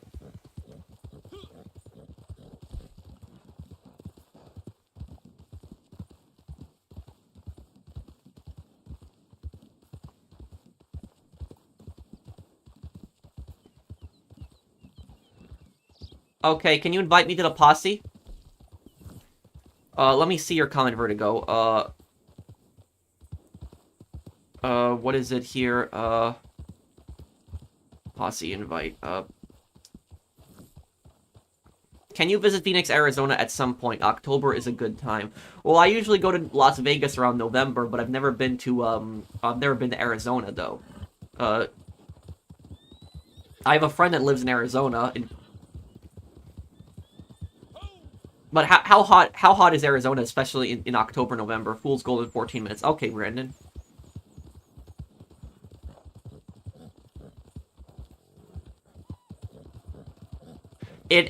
Are those games made after Men of Valor or before? Are they like the newer games, Gunner? Do you know who Frank Horgan is? Yes, he's the final boss in Fallout 2.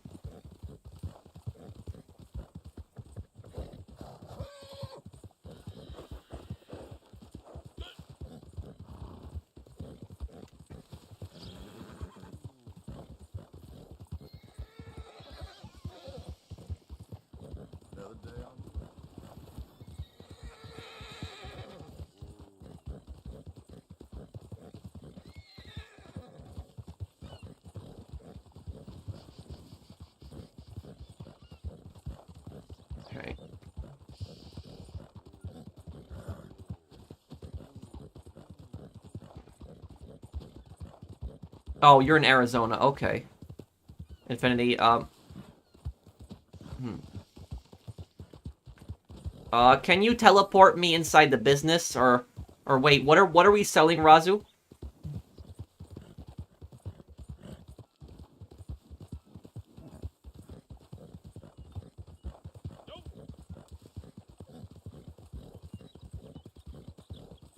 There might be some Easter egg towards a zombie fanatic.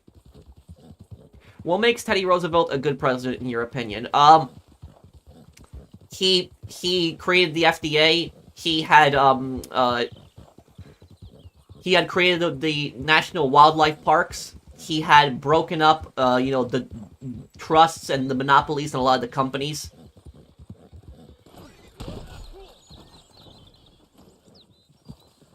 The thing about Teddy Roosevelt is that Teddy Roosevelt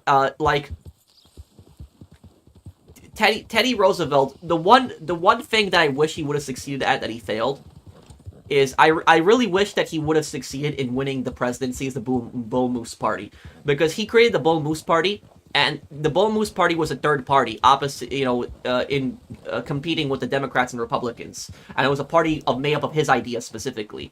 And the thing about Teddy Roosevelt is he was such a great president that both Democrats and Republicans like him. That's what was so great about him. He was a president that both people that support both parties generally like them. And about Teddy Roosevelt, if he would have made the Bull Moose Party, if he would have won that election, if he would have won the presidency with the Bull Moose Party, then what would have happened is that party would have been the third party today. Today, it would have been, Republican, Democrat, and Bull Moose Party. That's what it would have been. And we would have had a third option. But unfortunately, we just have the two options. So that's what I would say. That was probably, Teddy Roosevelt's biggest failure, is that he didn't win that he didn't win the presidency. And the thing about this is, do you know who Teddy Roosevelt lost the presidency to? He lost the presidency to Wilson, which Wilson is one of the worst presidents in American history. He's worst presidents, one of the worst. And the thing about Wilson, what I've noticed about Wilson is that Europeans tend to really like Wilson. Like, Europeans really like him because of the fact that he got America involved in World War I. But what a lot of Europeans don't know is that Europeans don't know he is more popular in Europe than he is in America. Like, Americans just hate him. They absolutely despise him. Like, I haven't heard anybody say anything good about Wilson. Like, everybody hates Wilson. He's such a terrible president.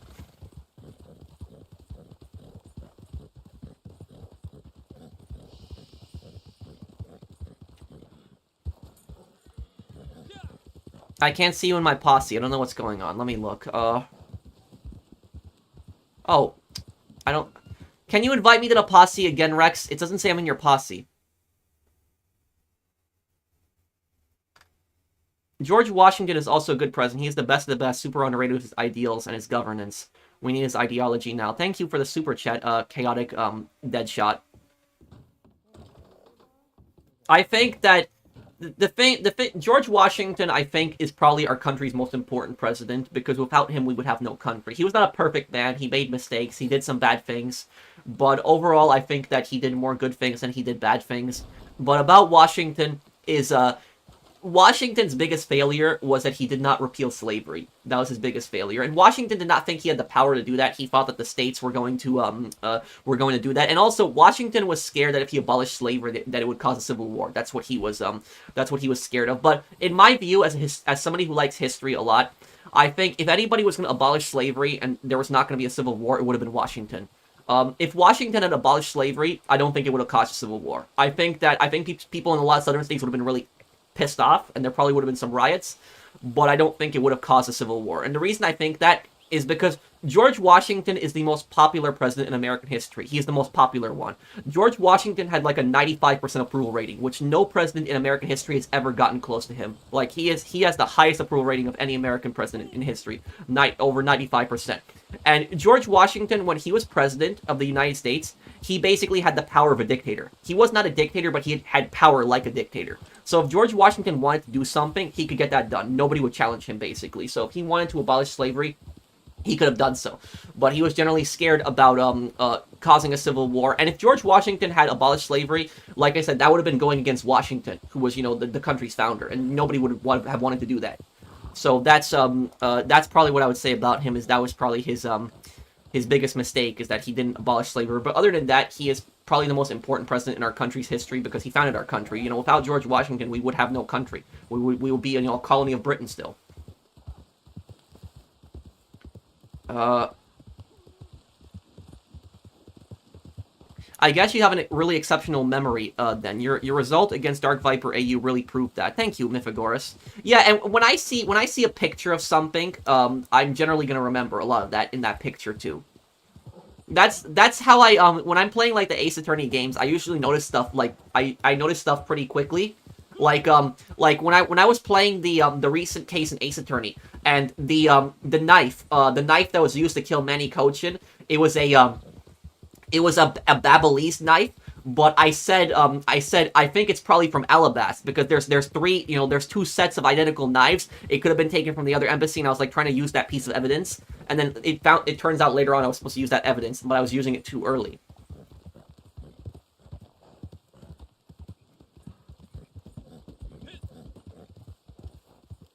What do you think are the reasons why Canada and Australia didn't take independence? Because am I in a posse right now?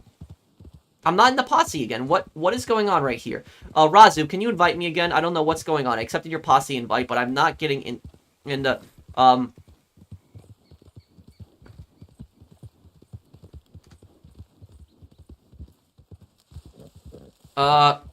what is it?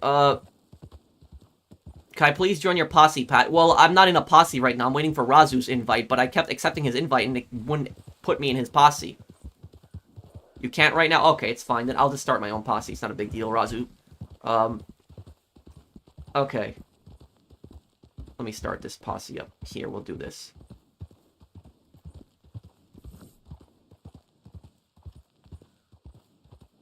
Have we ever had a libertarian president? Kind of. I would say that George Washington is probably the closest that we've had to a libertarian president, probably. You could make the argument that Thomas Jefferson was also a libertarian. You could make that argument too. But besides, like, Thomas Jefferson and George Washington, no, I don't think we've ever had a libertarian president. No, we haven't. And speaking of which, not only has the U.S. not had a libertarian president, most of the world has never had a libertarian president. There is actually one major country in the world right now that actually has a libertarian president. It's Argentina. Argentina is the only country in the world that I can think of that has an actual libertarian as their president. Yeah, I would say it's Argentina.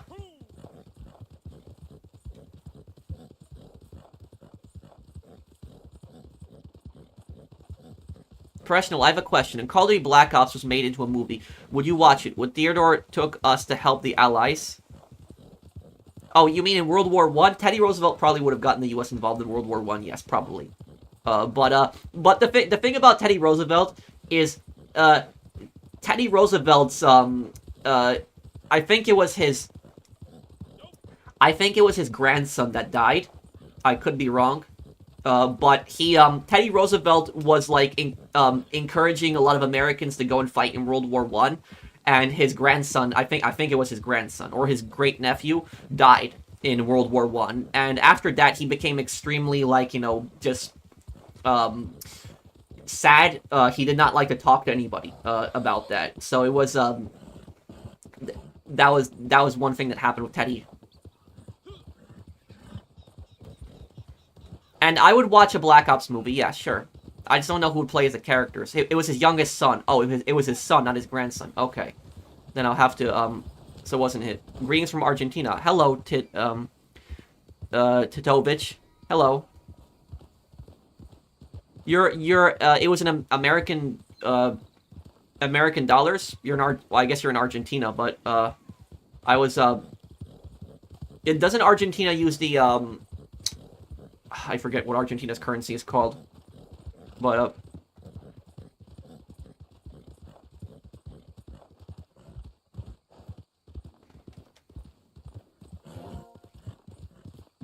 pesos. Okay, Argentinian pesos then.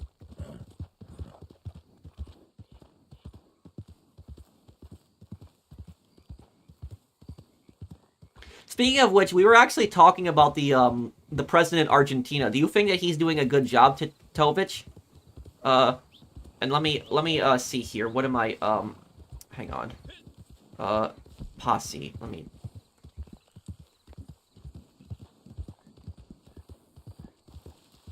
make some space here.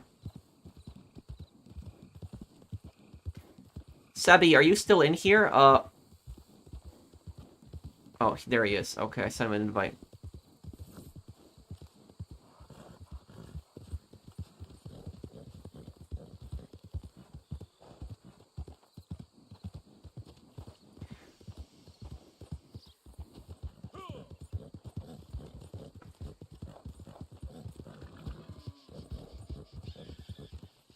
Do you think that Somalia is an anarcho-capitalistic country? You could make that argument, but Somalia technically does have a federal government, though it has very little to no power. But I would argue something else. Somalia does have a government. Do you know who the government are? The pirates and the militias. That's who the government are. Because the east coast of Somalia, like the coast, is completely controlled by pirates. Like, pirates are the ones who rule the coast. The coastal cities especially. And when you go inside the country itself, like inner the country, do you know who rules it? The militias rule it. And if you go up to Somaliland, all the way up to the north, you know who rules it there? Terrorists. So literally, there is so many different factions in Somalia, and there are, pirates, terrorists, militias, and I would argue that they are pretty much the government in Somalia.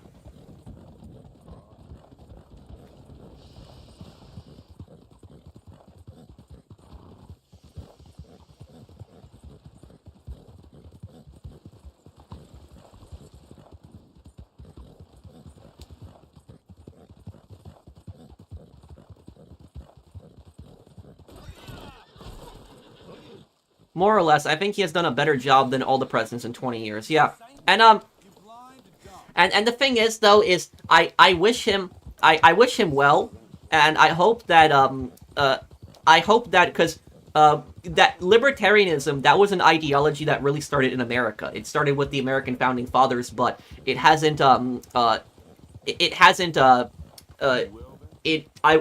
haven't really seen a libertarian president in really any modern times except Argentina. But the thing is, libertarians never really won elections, and libertarians didn't really win elections for two reasons. The first reason was because there would oftentimes be larger, bigger parties than them, so people thought that by voting for the libertarians that they wouldn't win. And the second thing is that a lot of people thought that libertarians were crazy. That they wanted to abolish the majority of the government, because libertarians support like the smallest government possible, like just as little possible as the government, and like max an individual liberty. But the reason that Argentina elected a libertarian is because Argentina's situation was different. Argentina had some of the worst inflation in the world. Like it was like hundreds of Argentinian pesos were worth just a few US dollars. That is how bad their inflation was. It was like really, really bad. Like their inflation was sort of controlled, and the government did not propose anything new. Like the government just wanted to continue the same old, same old. And what happened was Milei basically started speaking. He got popular, and one thing that I noticed about Milei is that when Milei was running, and I'm sure you'll notice, Titovich, but when Milei was running for president of Argentina, when he was running, he said, "I will cut benefits, like I'll cut welfare," and he said that when I'm president, the first year will be bad, but then the next year after that, it'll get better. So we're gonna have to go through some suffering. And when people looked at that, they saw him as more of an honest guy because of the fact that he actually admitted that the first year that he'll run, that there are going to be some bad, harsh times. But then after that, I'm gonna have to put in some policies. But then after that, after a year, it's gonna get better. And so people saw him as more of an honest guy. He got elected, and people, like I said, Argentina's economy was so bad that people were even willing to give libertarians a chance, and he managed to turn the economy around. Like Argentina's economy has fixed itself. Like it's not completely fixed, but he's fixed it, a lot of it.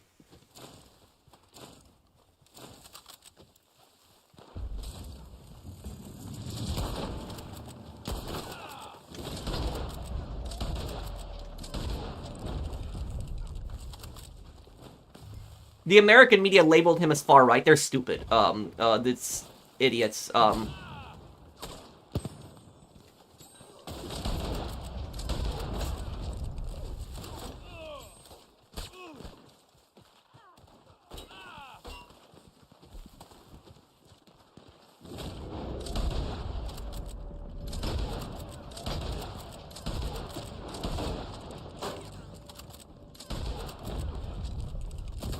Damn.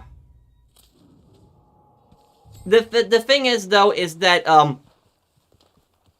do you know what is far right? I'll tell you what far right is. Far right are neo-Nazis. That's what far right are. Millet is not a fascist in any means. He's a libertarian. He supports individual liberty. He supports small government as much as possible. People that are on far right support large government. So, literally, I don't know how anybody can, call him far right when he supports small government and individual, liberty, freedom of speech, freedom of the press. Far right people are not going to support stuff like that. So, it's like, the media will just use these terms because they just don't like him. That's just why.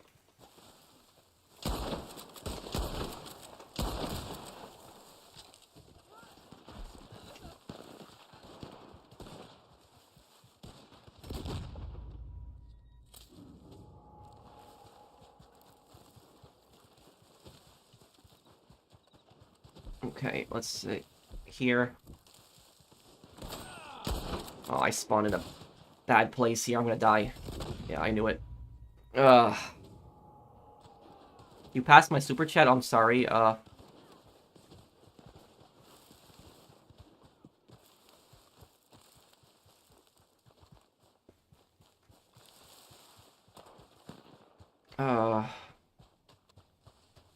me see here. A lot of exploration and trade suppressor.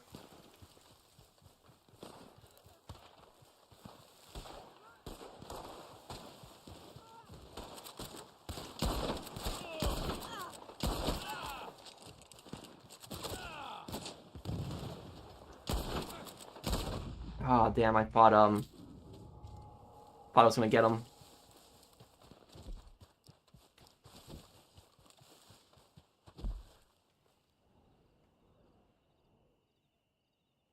They're in two separate posses. Yeah, they're just hiding together right now.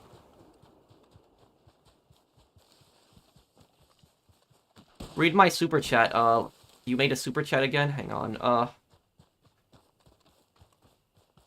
What do you mean by that, Chaotic Deadshot? Okay, I'll see you, WRV. I'll answer your question in a moment, Infinity. Just let me, see if I can get these guys here.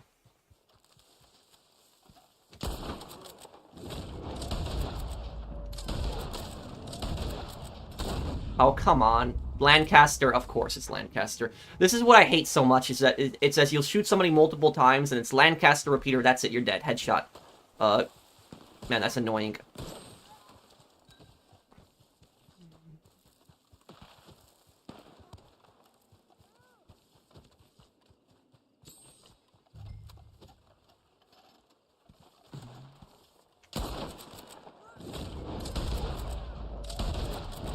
Okay, killed one there. Oh, great. Yep.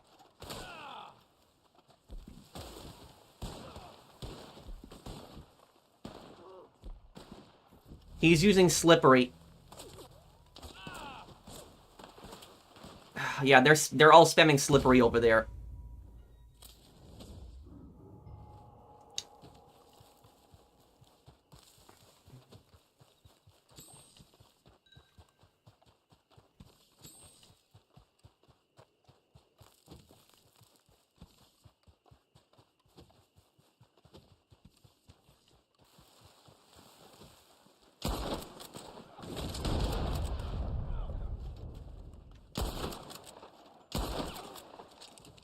Okay, got them.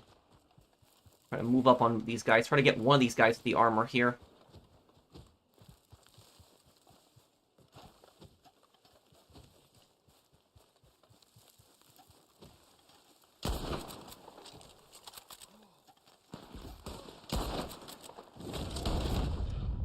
Lancaster, right? Or Litchfield. I'm actually surprised to Litchfield for once. They didn't get killed by something that's not a Lancaster.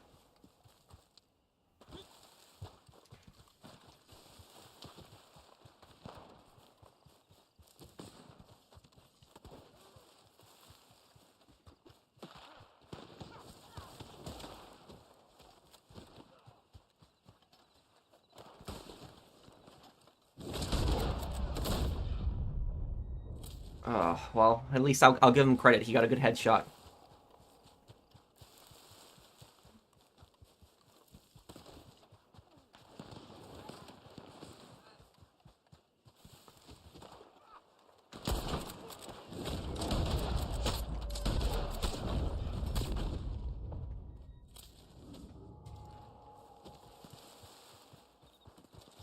Yeah, that's the problem. You got a really big posse. Yeah, they're all in one posse. All of these guys are in one posse. They're the two armored guys. They're not killing each other. We got no chance. They're all just gonna group up together. Yeah, we there's no way. Next time I'm gonna join this mode, I'm gonna bring in a full posse. Next time I'm joining this mode.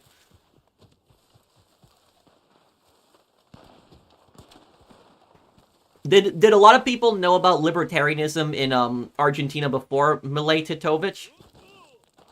But yeah. Let me okay, and I'll answer the comments in a moment here. I was trying to win in this, but yeah. Oh, come on. That's man.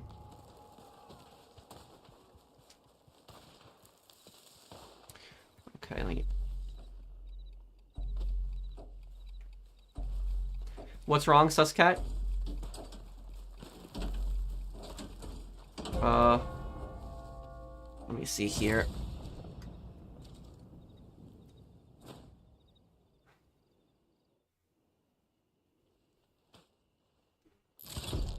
Pearl, another quick question. What is the deal with Ukraine with Nazism when they are in a war with Russia? I don't know where this is from, but, well, thank you, Infinity, for the super chat. Here's what I'll tell you. Eastern Europe has a very big neo-Nazi problem. In both Ukraine, Belarus, and Russia has a lot of neo-Nazi groups. And there are neo-Nazis that are on both sides in that conflict, in the Russia-Ukraine war. There are Nazis that are in Wagner, the Wagner group. Like the guy, one of the guys who got blown up on the plane with, one of the guys who got blown up on the plane with Prigozhin. I forget the guy's name, the bald guy. He had neo-Nazi tattoos. So there was Nazis that were in Wagner, but at the same time there's also Nazis in the Ukrainian army. There's Nazis in the Azov battalion, and the Azov battalion has a lot of really extremist people in it.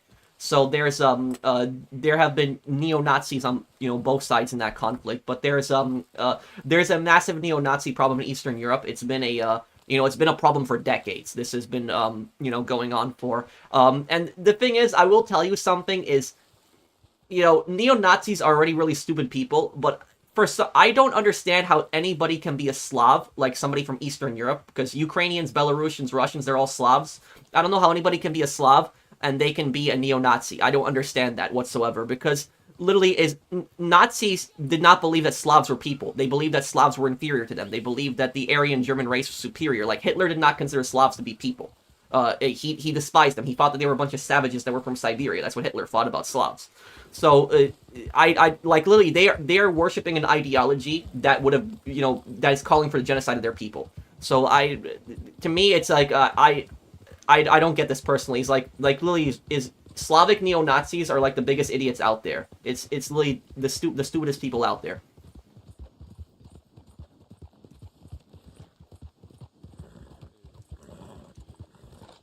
No, not Prigozhin. Not Prigozhin. Prigozhin was also bald, but there was another guy, the second in command of Wagner, not Prigozhin. The second in command of Wagner, he had neo-Nazi tattoos. But there's basically Nazis that are in, both sides in that conflict, and it's a massive issue. In Eastern Europe, it's been, going on for decades. But,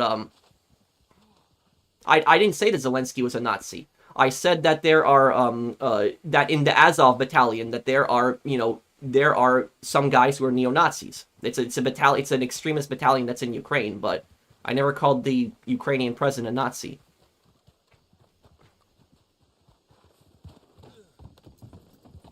Let me see here. I'm a simple guy, Cattleman. Cattleman is a great revolver.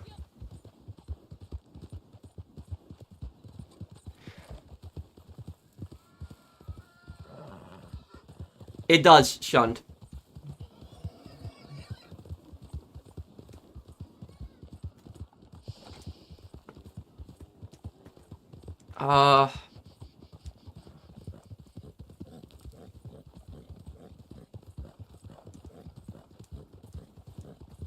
Is Odkin? What's Odkin? Gonna get to bed soon. Been fun playing today. Thank you, Lexi. Thank you for the super chat.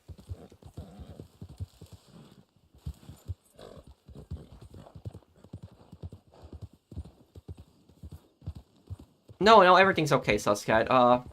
In Viet Cong 1, one of the squad mates is a South Vietnamese commando, and he is a squad's point man, and can detect VC traps. He said he used to fight with Viet Minh against the French. Oh, okay, Gunner. I gotta play those games one day, too.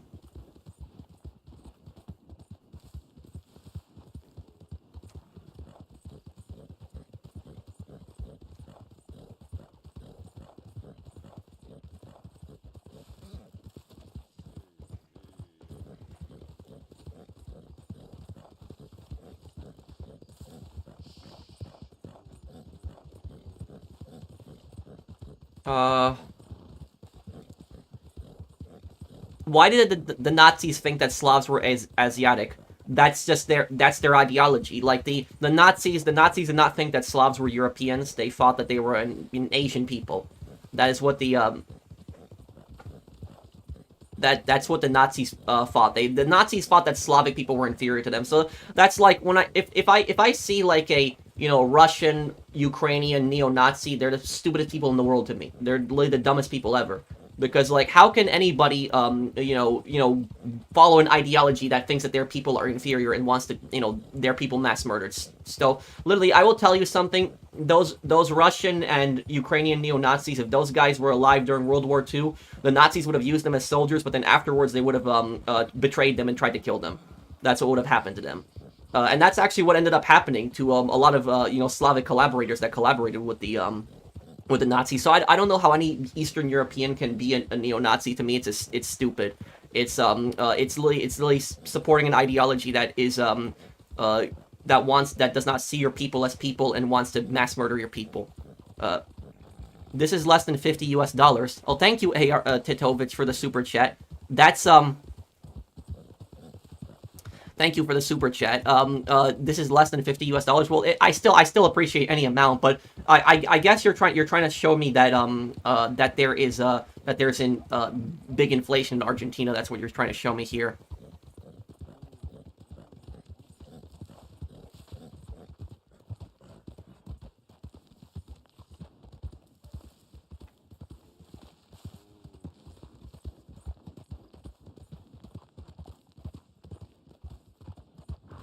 But yeah. But like, tell me, Titovich, do a lot of people in Argentina have like a more positive view of libertarianism now that like Milei has gotten Argentina's economy back on the right track?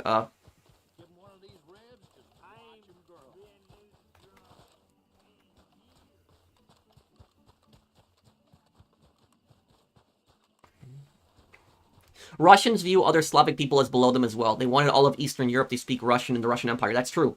During the Russian Empire, they tried to Russify a lot of other Slavic nations. That is true. You ain't been seeing another butcher, have you?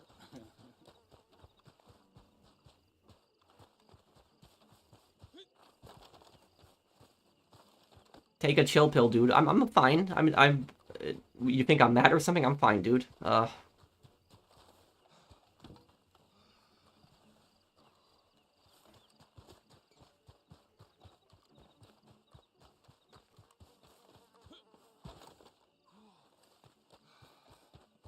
I would be willing to play some horror games, yeah. I had a lot of fun with the Manhunt games, too. I would consider those games horror games. I did enjoy them.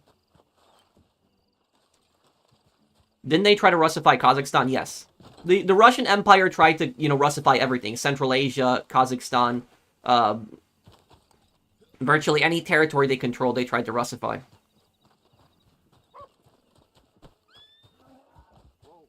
Oh, okay, Titovich. Let me ask you, do you think that if he runs again for president, do you think he'll win? Should I get a 16-core CPU for gaming PC I'm saving money for? I don't know much about gaming PCs. I had my friend in real life. He knows computers really well. Sean. He built my PC for me. What I will say about gaming PCs, I've always been a console guy, and the reason I've liked console is because with a console I know what to expect. With a console, I'm gonna play the game, and it's going to it might not be the best running as the PC, but I generally know that I'm not gonna have issues with it. I'm not gonna have problems with it. The problem with PC games is that some PC games are oftentimes so poorly optimized that all the different graphics cards that are out there, there will be different problems with different different games. I remember I used to play Dead Rising 3 co-op with my friend in real life on PC. We played that, and he had a way better graphics card than me, and his game constantly kept crashing over and over again. And the reason his game kept crashing was because there was some issue with his graphics card in Dead Rising 3 specifically, was reading something in the game, and it kept crashing him. So that's generally why I'm not too much into PC games. The best part about PC games for me is the modding, like the single player modding. That's probably the best part of PC games, but I've always been more of a console guy. Yeah, consoles have little to no cheaters too. I agree with you on that.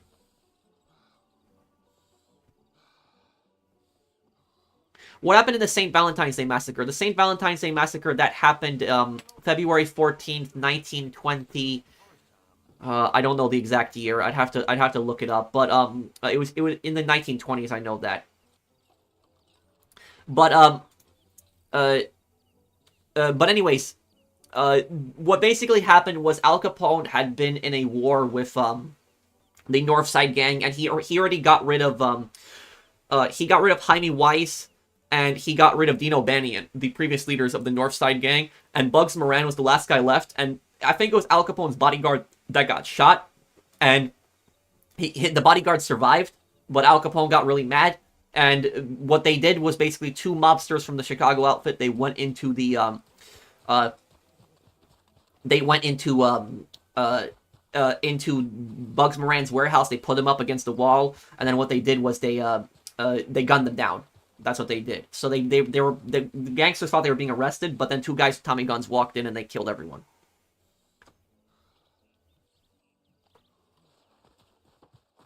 Not to worry. Dmitry Utkin was the other guy with the Nazi tattoos. He was the founder of the Wagner Group. Yes, that's the guy I was thinking of. The guy who got blown up on the plane. Yeah. Yeah, but like I said, is that both sides in that conflict have neo-Nazis in their ranks. As the Wagner mercenaries, they have Nazis in their group, and then Azov in Ukraine also has Nazis in their group. So it's like the neo-Nazi problem in Eastern Europe. It's been a massive problem for decades. And like I said, is that Slavic neo-Nazis to me are like the dumbest people on the planet because they're supporting an ideology that is calling for the deaths of their own people.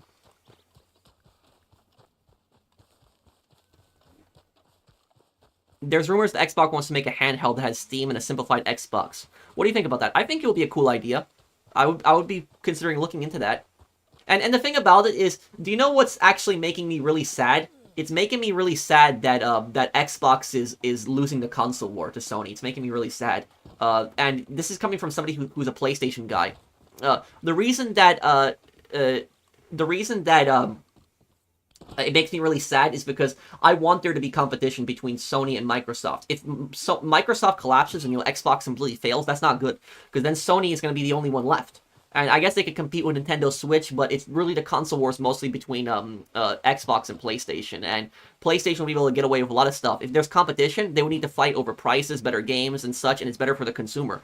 That's how competition works in a free market system. But it's I don't want Xbox to fail. I want Xbox to succeed just so that, competition, I think, will bring out the best product overall.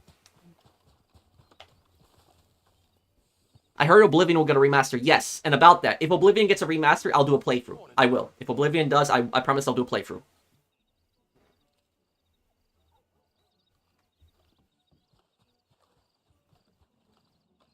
Okay, I guess I will, I'll wrap up the stream here, guys, and I will answer, I'll answer a few questions before I go here. I know it's been leaked, but we don't know exactly when it's coming out, though. That's that. Good morning to you.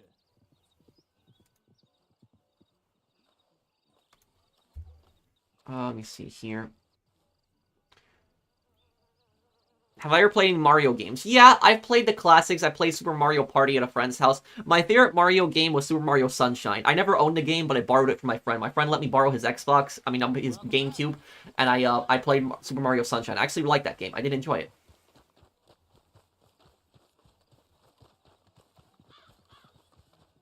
Oblivion was such a great game. That was such a...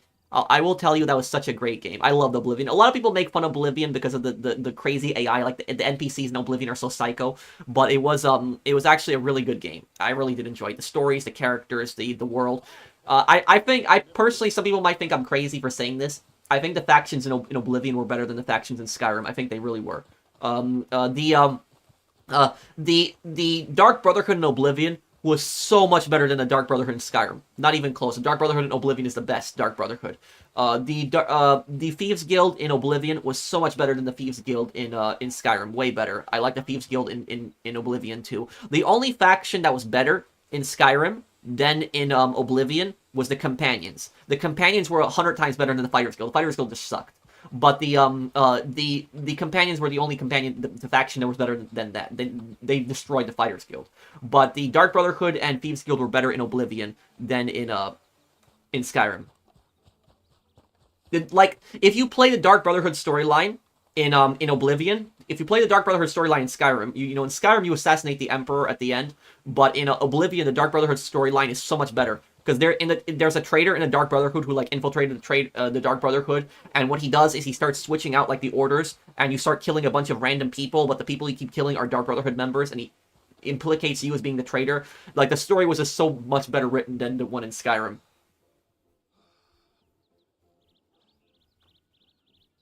My dream is if I had enough money, I would share my ideas with Atari. I would bring in flash games like Newgrounds, Preserved Games, Scarface. I would like to see a Scarface remake, but I don't even know who owns the rights to that anyways today, but...